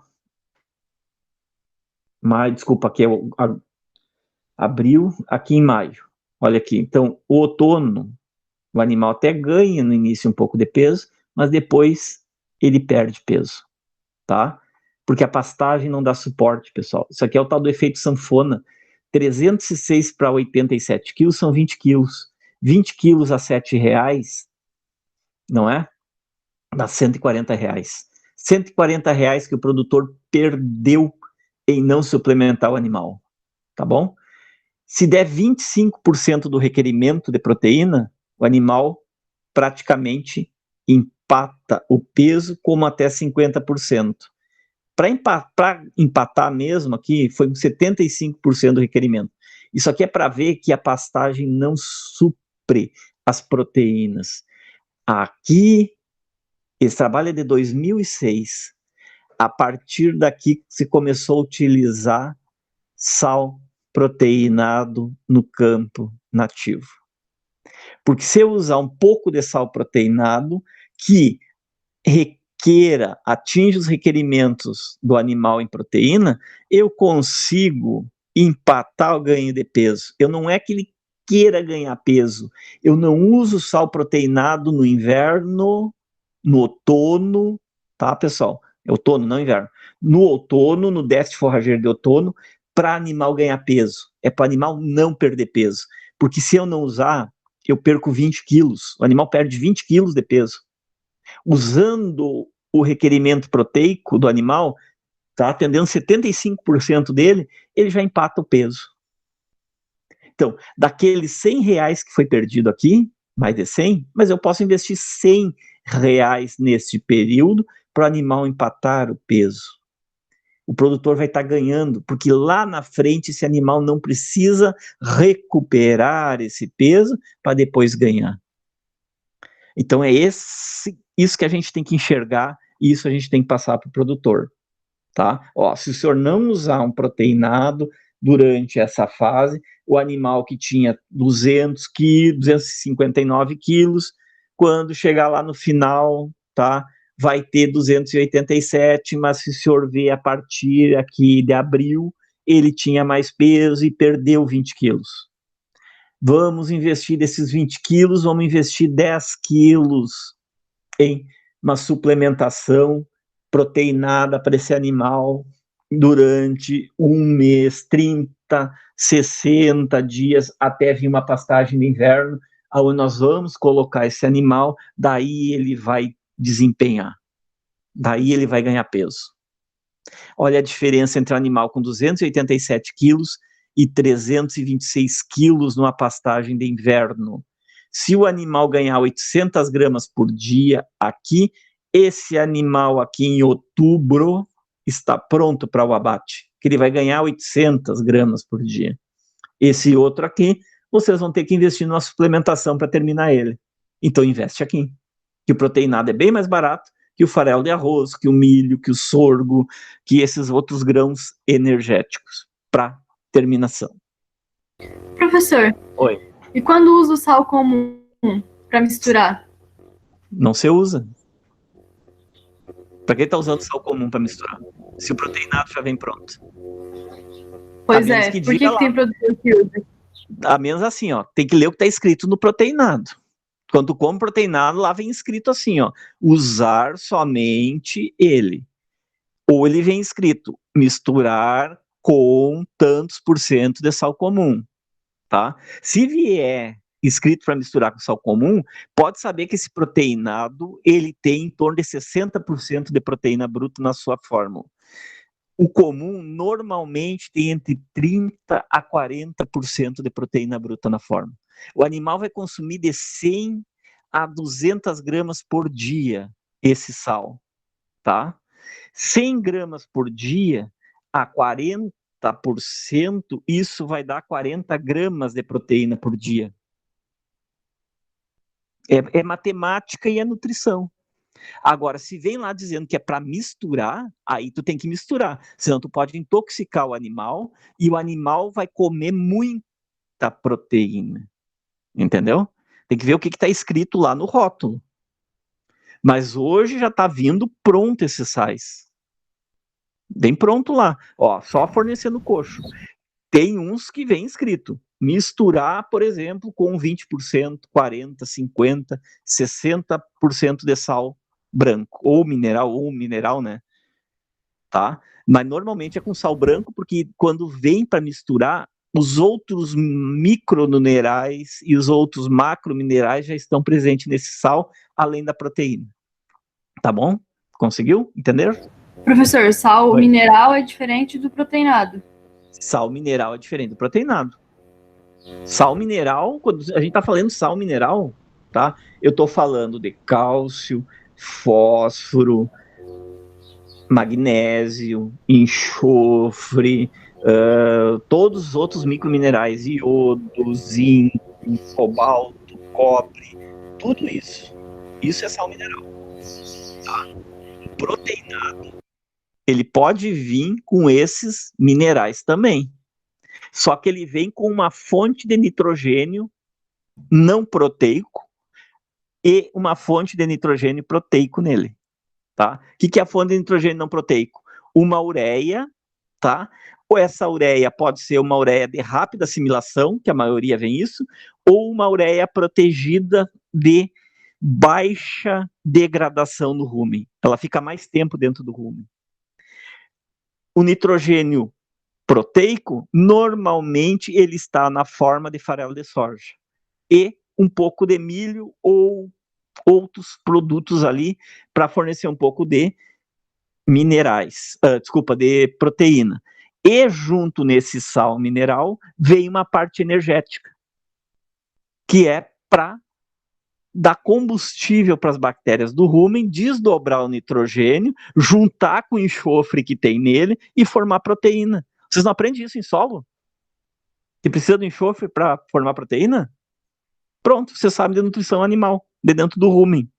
É igualzinho, tá? Eu preciso dos minerais para formar proteína. O tal do CHOMPS. Já ouviram falar? E ninguém lembra do enxofre. E ninguém lembra do enxofre, isso mesmo. Que é Essa o semana formador... eu vi... Oi? Essa semana eu vi um meme que tinha o cara do super-herói com o S, daí a mulher pergunta por que ele usa o S, daí ele fala, é o S do enxofre, o esquecido. É bem isso aí. Pessoal, olha aqui, ó. Metionina, lisina, tá? Que são os dois principais aminoácidos para qualquer animal, eles precisam de enxofre para ser formado. E no solo acredito que seja a mesma coisa, que não muda muito, não é? Tem que ter enxofre. Por isso que quando a gente trabalha com sal proteinado, tem que trabalhar com enxofre. Por isso que quando a gente coloca ureia em confinamento, vou confinar os animais, vou fazer uma dieta e quero colocar um pouquinho de ureia. Colocou ureia, coloca enxofre. Para cada 9 partes de nitrogênio, 1 parte de enxofre, tá? 9 partes de nitrogênio, 1 parte de enxofre. Porque eu preciso dessa 1 parte de enxofre para formar aminoácido dentro do rumen. É o mínimo. E fora os outros minerais, né, que vão dar a estrutura do aminoácido. Tá? Entenderam? A gente tem que ler rótulo. Aprendem a ler rótulo. Comecem lendo rótulo de cerveja, para ver se é cerveja mesmo. Começa por aí. Esses aí a gente já faz. Mas não parece, porque bebem a outra sempre. Professor, a gente não tá na fase de escolher muitas cervejas ainda. Ah, tá. Tá bom. Professor, o mineral tem que estar disponível sempre, né? E o proteico também? Proteína também. Então é mais fácil comprar um sal proteico que já tem tudo. Não. Não bota dinheiro pelo ralo. O sal proteinado, ele é estratégico dentro da propriedade em determinadas épocas. É isso que eu estou mostrando. Olha aqui, ó. Olha os animais aqui em fevereiro e lá no final de maio, não é? Fevereiro a abril, os animais estão ganhando peso no campo nativo, com ou sem suplementação, correto? Só que olha que a partir de abril, isso aqui é no Rio Grande do Sul, pessoal, tá? Pegou geadão. Olha aqui, ó, sem uma suplementação proteica e fornecendo 25% da exigência, 50%, 75% e 100%. No momento que eu passo para 75% da exigência do animal via um sal proteinado, o desempenho do animal se mantém a partir de abril, depois da geada. Entenderam? É estratégico. Eu não vou usar um sal proteinado, por exemplo, em cima de uma lavoura de aveia azevém, que sobra nitrogênio. O azevém, nós estamos em agosto. O azevém, nessa época, tranquilamente tem mais de 18% de proteína. O azevém, na folha. A aveia, agora está senescendo, está fechando o ciclo dela, lá no início tem mais de 20% de proteína. Sobra proteína. Qual é a exigência do animal? Tá aqui a exigência, ó, em percentagem. Se eu estou terminando o animal, eu preciso de 12% de proteína. Se eu estou fazendo recria, 14%. Só a pastagem de aveia azevém tem bem mais do que isso. Sobra proteína, tá? Então, a gente utiliza a suplementação proteica estrategicamente em épocas onde a oferta forrageira está de baixa qualidade. Eu tenho oferta, mas a qualidade do pasto é baixo, está um pouquinho queimado pela geada, ou tá seco por causa de uma seca, daí eu entro com um proteinado para essa proteína ser combustível para as bactérias do rumen desdobrar esta pastagem seca. Pegar a FDN e a FDA dessa pastagem, quebrar e transformar em nutrientes. Vão transformar em quê? Ácidos graxos voláteis, não é? Acetato, butirato, propionato, que é o que dá energia pro boi, e vão transformar em proteína microbiana para ser assimilada lá no intestino, daí entrar lá no ciclo da ureia, no rim, no fígado e ser transformada em carne, que é proteína. Certo? Entendeu que é estratégica a coisa? Não é sempre. Se eu fosse vendedor, ia vender aí para vocês. Vamos usar proteinado o ano inteiro. Eu ia ficar rico, mas vocês iam ficar pobres. Tá? Então é estratégia, pessoal. Suplementação é sempre estratégia. Eu não uso sempre. A gente tem que enxergar a propriedade o ano inteiro e ter as suplementações, ter um feno, ter uma silagem, ter um proteinado para utilizar estrategicamente. Já mineralização, minerais é o ano inteiro. E os minerais eu tenho que saber qual categoria eu estou trabalhando. Vou dar um exemplo. Eu estou trabalhando com animais em terminação. Eu vou usar um sal mineral que tem lá escrito no rótulo dele 20. Isso é para terminação. Se eu estou trabalhando com vacas de cria, eu vou usar um sal mineral aonde no rótulo lá tem um 60, um 80. O que é isso? É a quantidade de fósforo. Que os nossos campos nativos são pobres em fósforo. Planta verde não tem fósforo suficiente para os animais, tá? O que tem fósforo é grão. Esse 60, esse 20, 80 que vem nos rótulos é a quantidade de fósforo presente no sal. E cada categoria tem uma exigência diferente na quantidade de fósforo. Fósforo vai entrar aonde? Onde é que entra o fósforo? Na formação da proteína, não é Chomps? Tá lá? Carbono, hidrogênio, tem aonde? Em tudo que é lugar. Na planta sobra hidrogênio e carbono, não é? O oxigênio. O animal respira. Dentro do rumen é um ambiente anaeróbico, mas tem um pouco de oxigênio, aonde as bactérias aeróbicas pegam esse pouco de oxigênio e transformam ele em CO2 e metano. O que mais? Nitrogênio. Tem aonde? Tem nas plantas verdes, tem nitrogênio. Se a planta tiver mais de 7% de nitrogênio na sua folha, já atende às necessidades das bactérias do rumen. Se eu der um pouquinho mais, via suplementação, vai potencializar. Se tiver na pastagem a mais, as bactérias vão usar todo esse nitrogênio, que está na forma de proteína, não é? Como é que é nitrogênio? É o N vezes 6,25. Pronto, tem a proteína bruta. Vou pegar, a bactéria vai pegar essa proteína bruta, vai transformar em nitrogênio e vai ocupar esse nitrogênio, formando junto com o carbono, o hidrogênio, o oxigênio e o enxofre que todo mundo esquece, no quê? Em proteína microbiana. E essa proteína engasguei. Nessa proteína microbiana vai passar para o intestino do animal, aonde vai ser absorvida. Vai para a corrente sanguínea, sistema porta, no sistema porta vai para o fígado, vai para os rins, ela é quebrada, o excesso é jogado na urina, não é?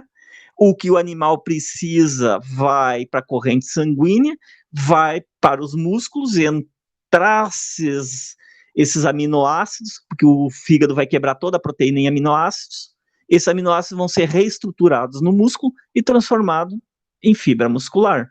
E o que é excesso vem para a saliva do animal. E vai voltar para o rumen, ou o boi vai babar. Por isso que quando o boi está intoxicado por ureia, enche a boca de espuma. Ciclo do nitrogênio dentro do animal. Tá? O fósforo entra formando as proteínas. Por isso que a gente tem que dar fósforo para os animais. Não tem lá dentro das bombas, lá a nível celular, potássio, fósforo, enxofre, que fazem a troca dos nutrientes a nível celular. Tem isso aí. Por isso os minerais são importantes. Tá bom? Minerais sempre, pessoal, tá bom?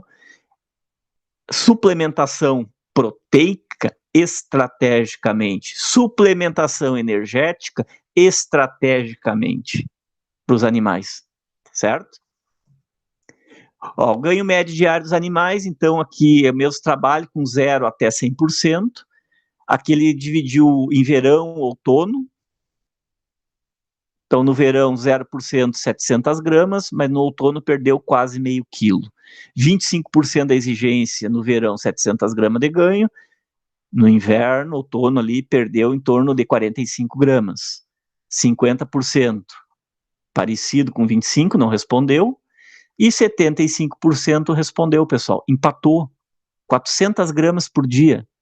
4 vezes 7, se fosse 50, daria um prejuízo de R$ 3,50 por dia, só de não dar um sal proteinado nesta época de outono. Foi aqui que foi dado o sal proteinado, ó. No outono, empatou o peso. Então eu posso investir esse empate. 100%, os animais ganharam 100 gramas. Opa, já é um outro resultado interessante.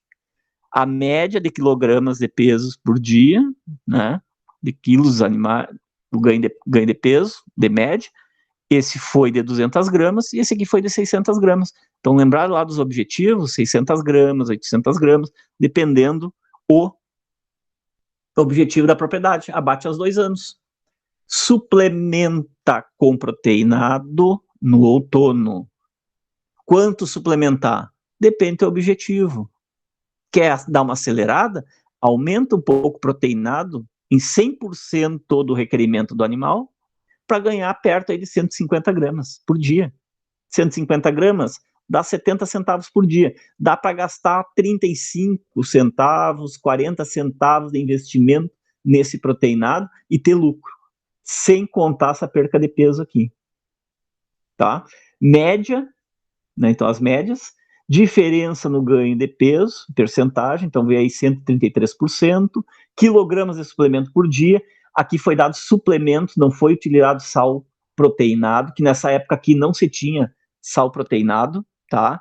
É um trabalho mais antigo, com o aparecimento de sais proteinados, então se utilizava farelo de soja como fonte proteica, então é caro.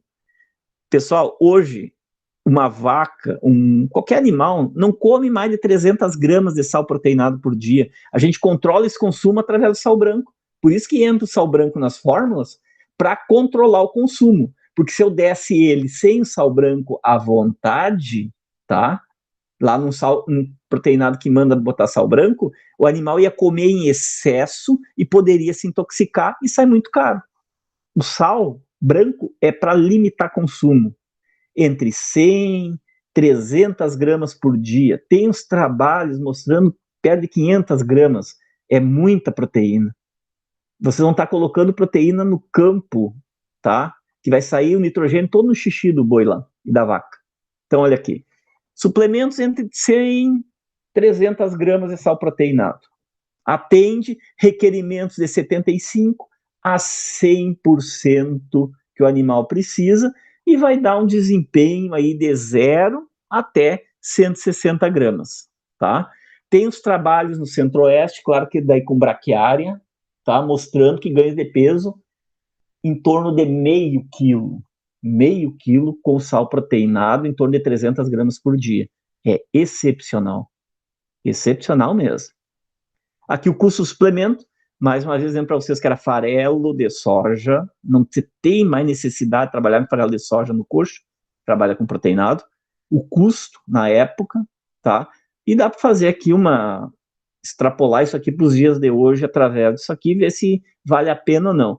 Mas garanto para vocês, só essas 450 gramas aqui já paga o farelo de soja. Pagar o farelo de soja. Imagina um sal proteinado que é bem mais barato, tá? Esse outro trabalho aqui do Santos foi com milho, daí foi com energético em campo nativo, tá, pessoal? Então aqui também tem os mesmos resultados. Ó, um energético, período, mesma coisa, 0%, 0,5% com milho, 0,5% com sorgo, 0,5% com farelo de arroz e 0,5% com uma farela, com uma ração comprada, tá? Uns custos. Então olha aqui, ó. Vamos para os ganhos médios diários, sem perder o peso. Se eu der milho, 0,5% do peso vivo de milho, ganhou 100 gramas. Sorgo, 0,40 gramas. Isso tem a ver com a dureza do grão, tá? O milho, dentro do rumen, ele é melhor assimilado. As bactérias conseguem entrar dentro do grão e retirar os nutrientes. O sorgo, às vezes, não consegue, porque ele é mais duro. Farelo de arroz, 167 gramas, e a ração comercial, 212 gramas, tá? Então, é estratégias. Tem necessidade de utilizar um suplemento energético? Não, porque é mais caro. O suplemento proteico, através dos farelos, desculpa, farelos não, dos sais proteinados, hoje é mais barato, tá? Eu usaria um energético para terminação, só que o ganho médio diário do inverno é baixo. Olha aqui no campo nativo, tá? Foi baixo o ganho médio diário. Ele dividiu até em 2 períodos aqui, ó, né? Outono e depois suplementação geral, os ganhos. E aqui no verão, tá? É mais para dar acabamento de carcaça, uma suplementação energética. Usar um milho só se estiver muito barato. Usar um sorgo só se estiver muito barato. Farelo de arroz, se compensar, eu posso utilizar. Mas lembre, farelo de arroz eu tenho que trabalhar com calcítico. Aproximadamente assim, tá? Para cada quilo de farelo de arroz, eu tenho que trabalhar com 70 gramas de calcário calcítico para emparelhar aquela relação cálcio-fósforo 2:1. Tem que ter 2 de cálcio para 1 de fósforo, tá? É aproximadamente isso.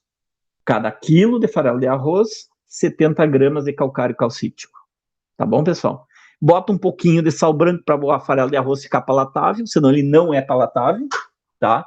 Bota aí 0,5% a 1% de sal branco, ou melhor, já os minerais, não é um sal mineral, e faz o animal comer, força ele comer. O desempenho daí vai ser bom, tá? Mas isso para acabamento de carcaça, para terminação.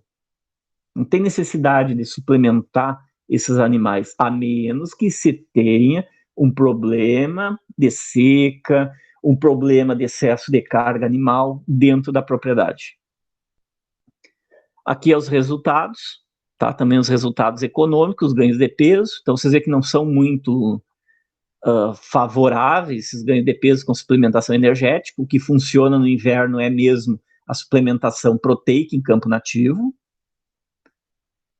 Verão, outono, diferentes produtos, mesmo trabalho, ainda a parte... que é a continuação daquele trabalho, tá? Daí os animais saíram do campo nativo e foram para o confinamento. Então, o peso de entrada dos animais no confinamento, milho, sorgo, farelo de arroz e ração, e o sem suplemento, olha só a diferença. A vantagem é essa, tá? Que eles entram mais pesado em confinamento, a 328, 333, 327, 319, contra 295. Não é muita diferença, tá bom?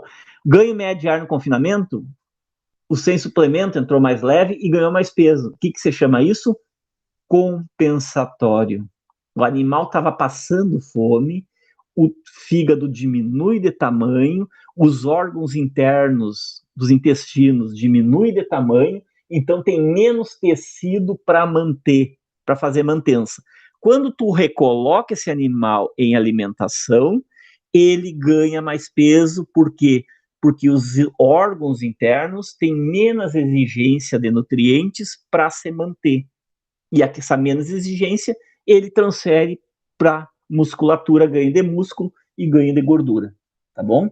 Só que esse ganho compensatório, pessoal, não compensou o número de dias que os animais levaram para alcançar o peso de 420 quilos que foram quando eles foram para o abate. Olha aqui, 83, 78, 78, 88, 94 dias. Mas é pouco dia de 88 para 94. Num confinamento onde tem sistema contínuo, essa diferença aqui, tá? E aí dá um confinamento a mais no final do ano. Número a mais de animais aí considerável abatido, e tem que ver o que esses animais também consumiram a mais, olha aqui, nesses dias, né? Número de dias para atingir 113, 108, 108, 118, 124, tá? Data e percentagem de redução do tempo de confinamento. Então, olha aqui, nós temos o que na região? Farelo de arroz. A gente pode utilizar, precisa suplementar, usa farelo de arroz. Olha aí. 0,5% lá. Aqui eles receberam todos a mesma dieta. Influenciou 0,5% farelo de arroz num tempo menor de confinamento de 108 dias, comparado a 113 com milho, que é mais caro que farelo de arroz, com uma ração comercial que é mais cara que farelo de arroz, com suplementação, ou sem suplementação, tá? Menos 20 dias aí perto de 20 dias de confinamento. Quase um mês a menos de mão de obra, um mês a menos de alimentação no coxo, para os animais atingirem o mesmo peso. Então, não adianta eu ter 1,3 kg.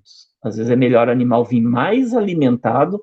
Por isso que eu já falei para vocês, é importante lá no início, um bom creep feeding, um bom desmame, que é lá que o animal responde. Lá o animal é eficiente. Aquele é pouco eficiente.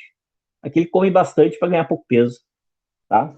A eficiência está lá no início, pessoal. Quem tiver ciclo completo é lá no início. Agora, quem for vender boi para invernar, dá pouca comida lá, que o problema agora é de quem engordar.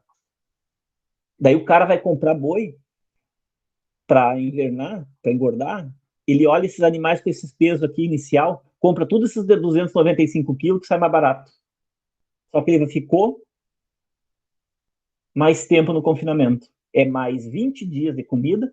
Se cada boi comer 30 quilos de silagem por dia, só silagem, 30 quilos, 20 dias, são 100 quilos de silagem. Desculpa. 60, 30, 20, 600 quilos de silagem. Quase uma tonelada de silagem a mais. Porque eu comprei os animais mais baratinhos aqui. Em vez de comprar os animais mais carinhos aqui, mais pesados. Tá? Isso silagem. Fora os 20 dias de comida no coxo, né? Da raçãozinha, balanceadinha, certinha, que o animal come, mais a mão de obra, que vai ser 20 dias de mão de obra a mais para alimentar esses animais, e eu poderia ter tirado 20 dias antes, tira 20 dias antes, tiro 20 dias antes, cada lote, 3 lotes já deu 90 dias, 3 lotes, eu consigo fechar quase outro lote aqui. Potencializa a utilização do confinamento. Farelo de arroz integral por casca de soja, suplemento campo nativo, período de verão, outono. Também outro trabalho, só com níveis mais altos de farelo de arroz, 0,8% peso vivo, e a substituição por casca de soja. 2/3 de farelo de arroz, 1/3 de casca, 1/3 farelo de arroz, 2/3 de casca, e só casca de soja. Peso inicial dos animais, peso final, farelo de arroz respondeu melhor, o estado corporal dos animais, estado corporal final e o ganho médio diário. Pessoal, tá aqui na região farelo de arroz aí, ó. Desempenho melhor.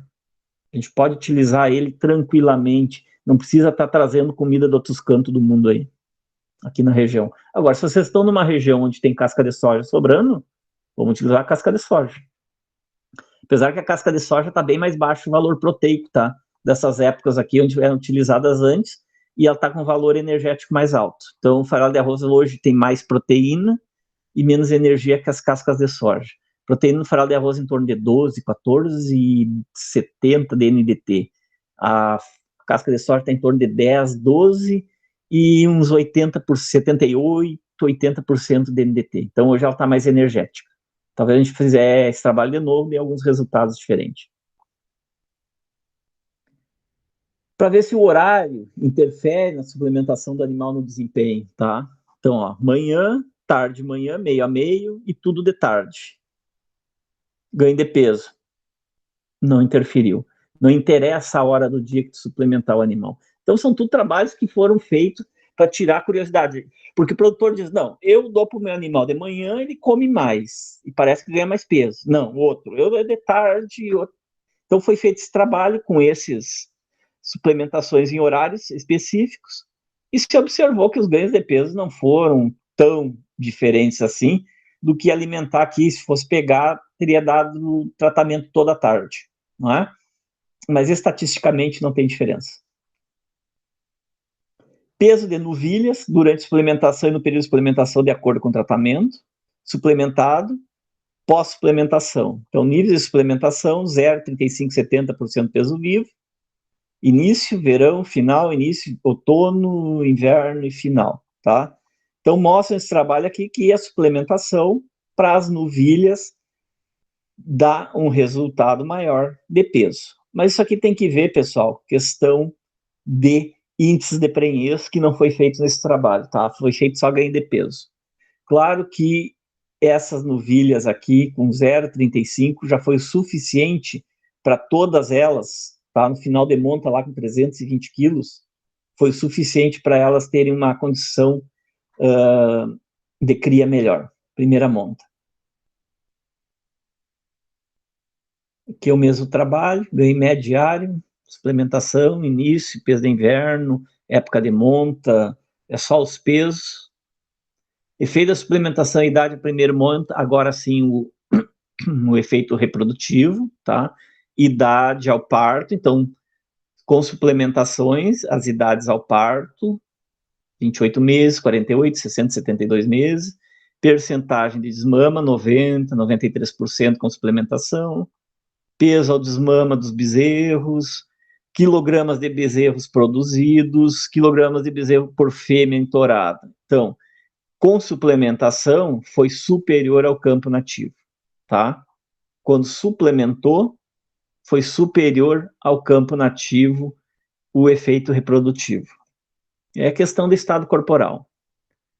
Desempenho e resultado econômico de diferentes categorias suplementadas com farelo de arroz integral. Bastante trabalho com farelo de arroz, pessoal, que lá na região de Santa Maria, lá onde foi feito, farelo de arroz é muito barato. Tem muita produção de arroz, muito engenho de arroz e sobra muito farelo de arroz, tá? Na região. Então, novilhos, vacas, não é? Com 0%, 0,35, 0,70. Ganho médio diário, 400 gramas, 800. 0,35, 467, 937. E 0,70, 643, 780. Tá? Então, olha aqui na vaca, o farelo de arroz teve um efeito prejudicial no ganho de peso. Talvez a vaca estava substituindo a pastagem pelo farelo de arroz. Tá bom? Então, tem esses efeitos também que tem que tomar cuidado. Mas 0,35% já deu resposta em função ao 0%. Tem um trabalho que não está aqui, que foi feito com silagem, bem interessante até, que era farelo de arroz farelo de arroz ou silagem, a suplementação dessas vacas, mas era terminação a campo nativo. A silagem respondeu muito melhor economicamente que o farelo de arroz, da silagem.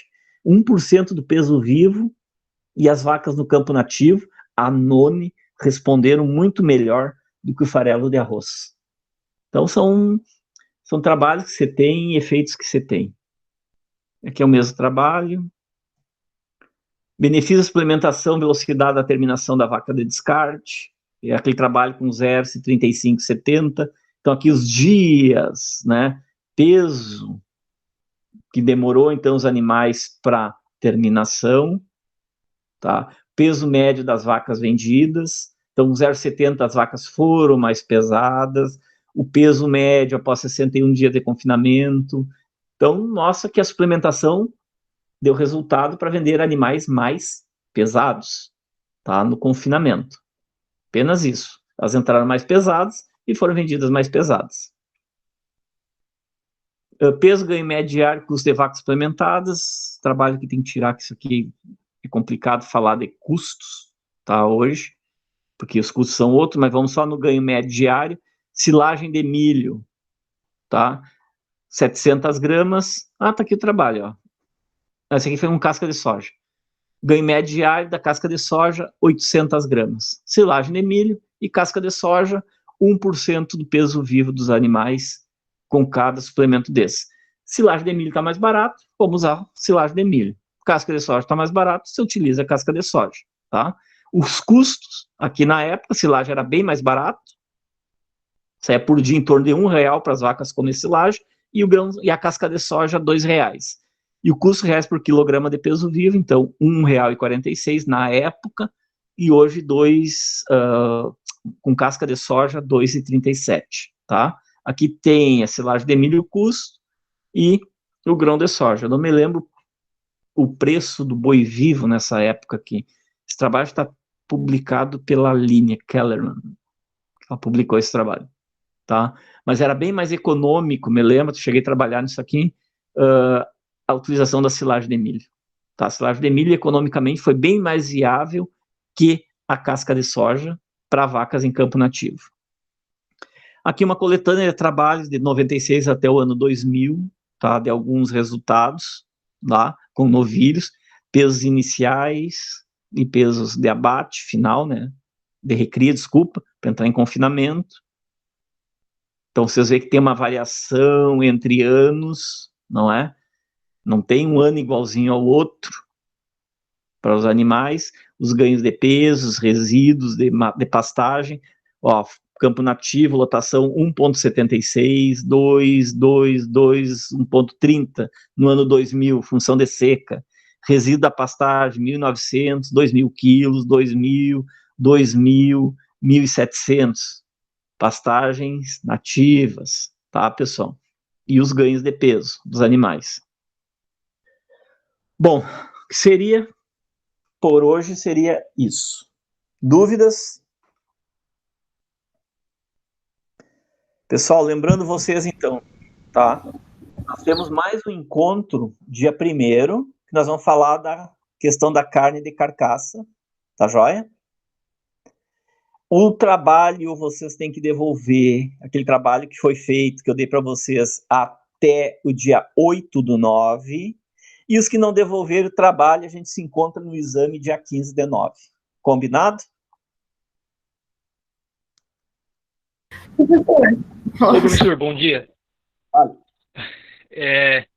Bom, eu vou falando aqui, depois a Vitória fala, então. Eu fiquei com dúvida sobre o trabalho ali, porque o professor eu tive o azar de não participar logo na aula que o professor passou o trabalho.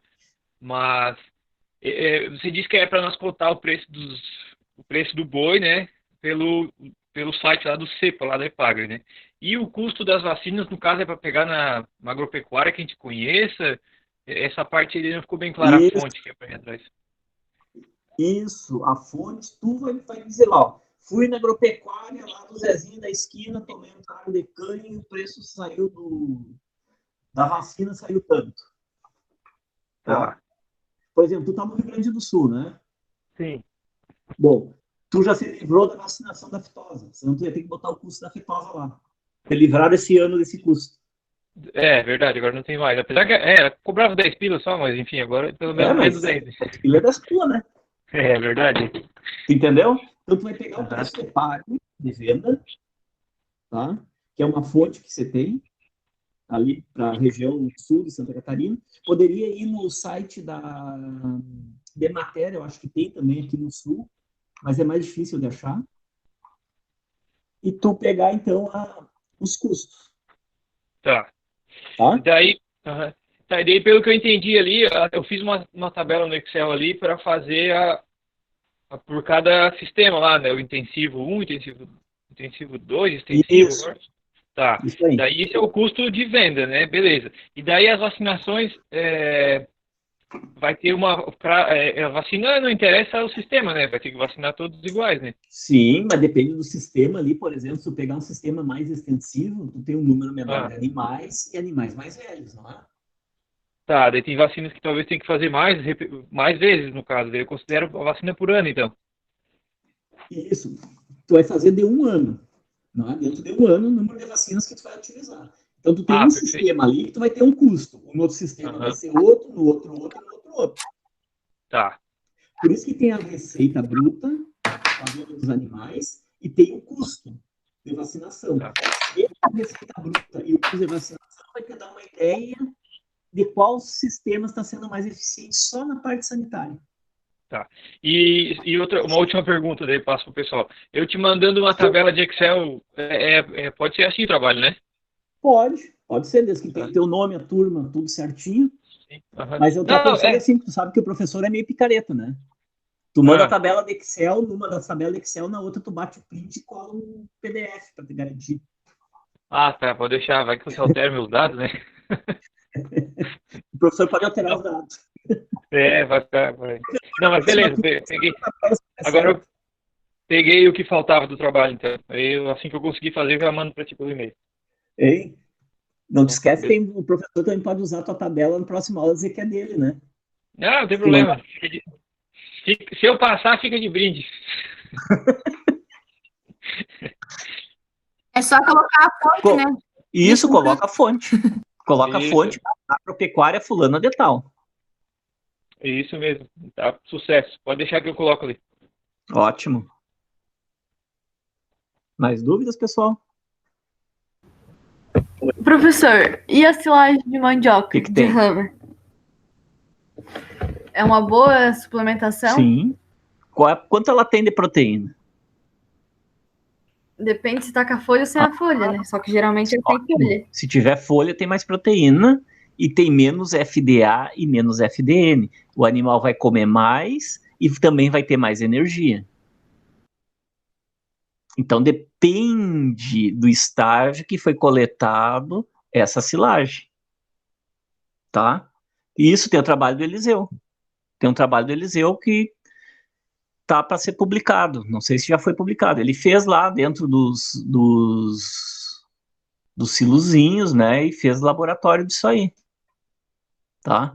O do Nigel também não é com silagem de mandioca? O do Nigel é aquele troço gelatinoso. Como é que é o nome? É biogel, gel. Tava lendo hoje, já não me lembro do trabalho. Tá, é com Aquele tem bastante silagem de mandioca aqui na região, só que é sem folha. Pessoal, assim, ó, a silagem. Vocês têm que entender o seguinte: o boi aproveita tudo que tiver fibra, tá? Se tiver fibra, muita lignificação na fibra, o animal aproveita menos. Se tiver pouca lignificação, o animal aproveita mais. A mandioca com folha tem menos lignina e na folha tem muito mais proteína do que na rama. Por isso que a silagem com folha tem um nível proteico mais alto. Mas a silagem só da rama, o animal consome também. Só que ele vai ter uma qualidade um pouco menor. Certo? E é um resíduo que a gente tem na região aqui, tem que ser aproveitado. Dúvidas? Professor, sobre o trabalho. Eu Sim. também fiquei com dúvida. Eu estava olhando estudando ele para fazer. Não sei se o professor pode abrir a aula que tinha a tabela, que era a aula 12 de estabilização. Se eu conseguir abrir, eu abro. Tá, não foi nem tudo nesse troço aí. Por nada já até excluiu a aula. Ainda não. Eu não troquei a data para o ano que vem. Trocar a data é importante. Tem professor que fez a aula em 1999 e não trocou ainda. Eu tenho que parar a apresentação e abrir de novo aqui, só um pouquinho, tá? Eu só sei fazer assim.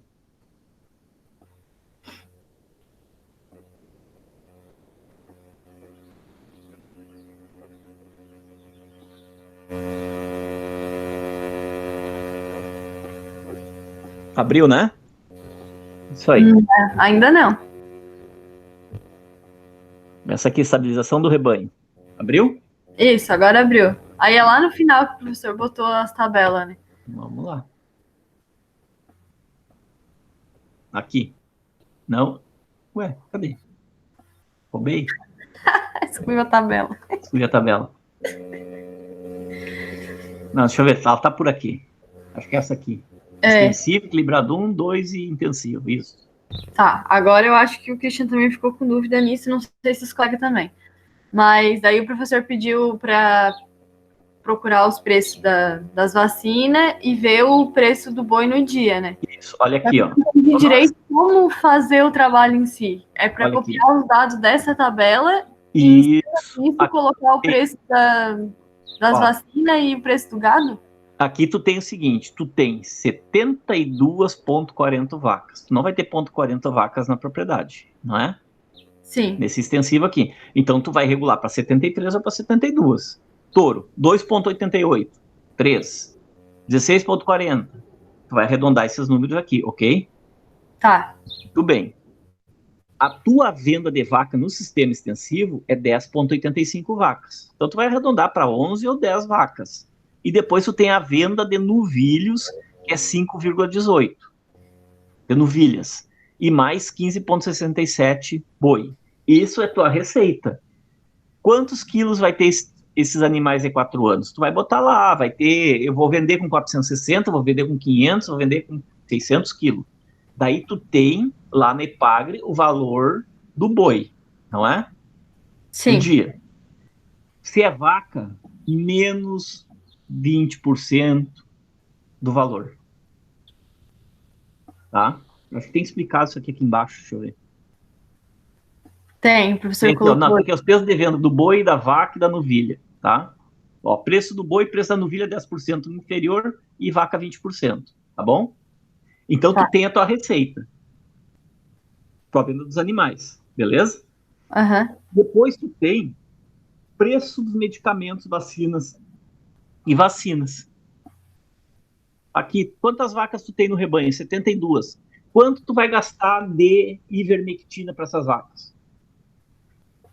Aqui tem um exemplo, pessoal, tá? Que eu coloquei de calendário. Por exemplo, deixa eu achar aqui. Vou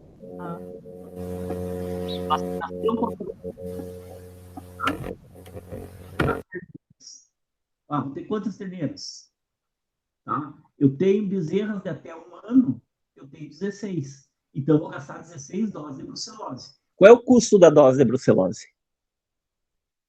Ó, o custo da brucelose, vou chutar um número, é R$1 a dose. Então, o meu custo por ano por brucelose é de R$16. As vacas, tem 72 vacas. Vacina a vaca para brucelose? Não. Mas eu tenho todas as outras calendários de vermifugação das vacas, não é? Que eu vou vermifugar ela em determinada época para evitar diarreia dos terneiros. Então, eu vou fazer um calendário. Em cima desse calendário, eu vou ver meu custo. Entendeu? Ó, controle de mosca do chifre, controle, vacinação para fitose, não tem mais. Controle de mosca do chifre. Por exemplo, aí no caso de vocês aí, quantas vezes por ano vocês dão banho nos animais para controlar carrapato? Dou 5 vezes por ano. Beleza, vai botar lá. Eu tenho 40 vacas vezes 5 vezes por ano, 4 vezes 5 dá 200. Eu vou ter que dar 200 banhos por ano com custo por banho de X. Entendeu? Sim. Vocês vão montar para ver o custo.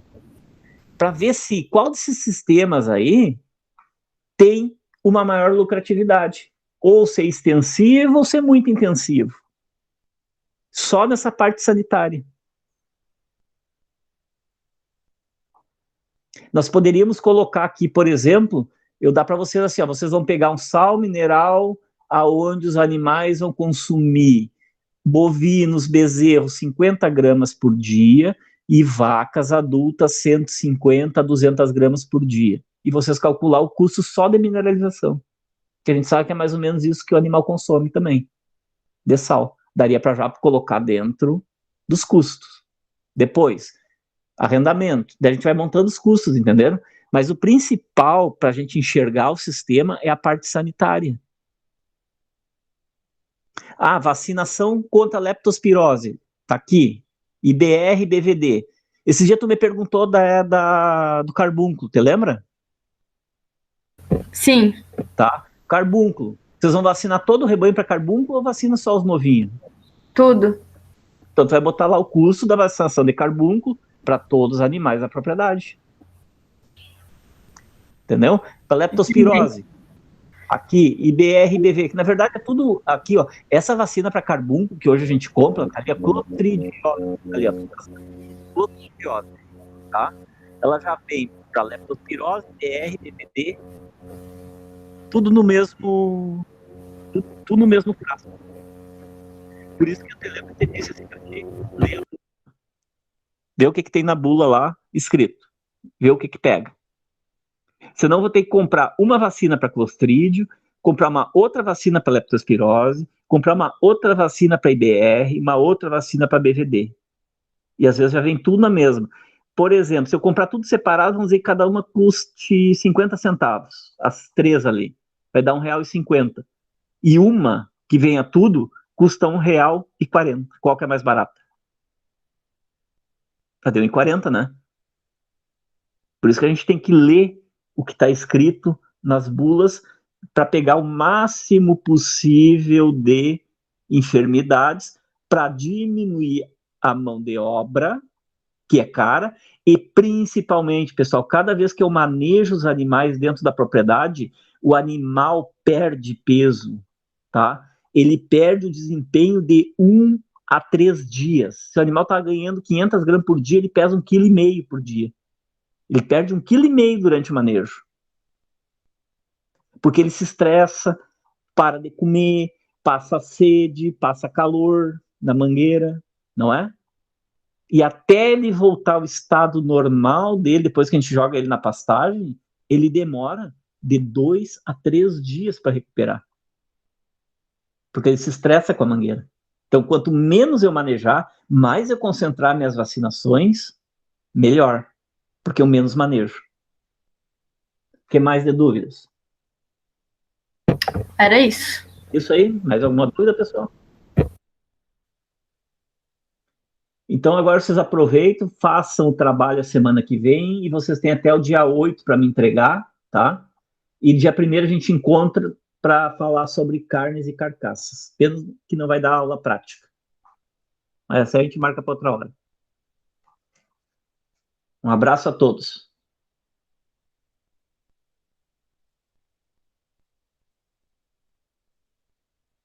Não esquecer de colocar o nome lá na chamada, né?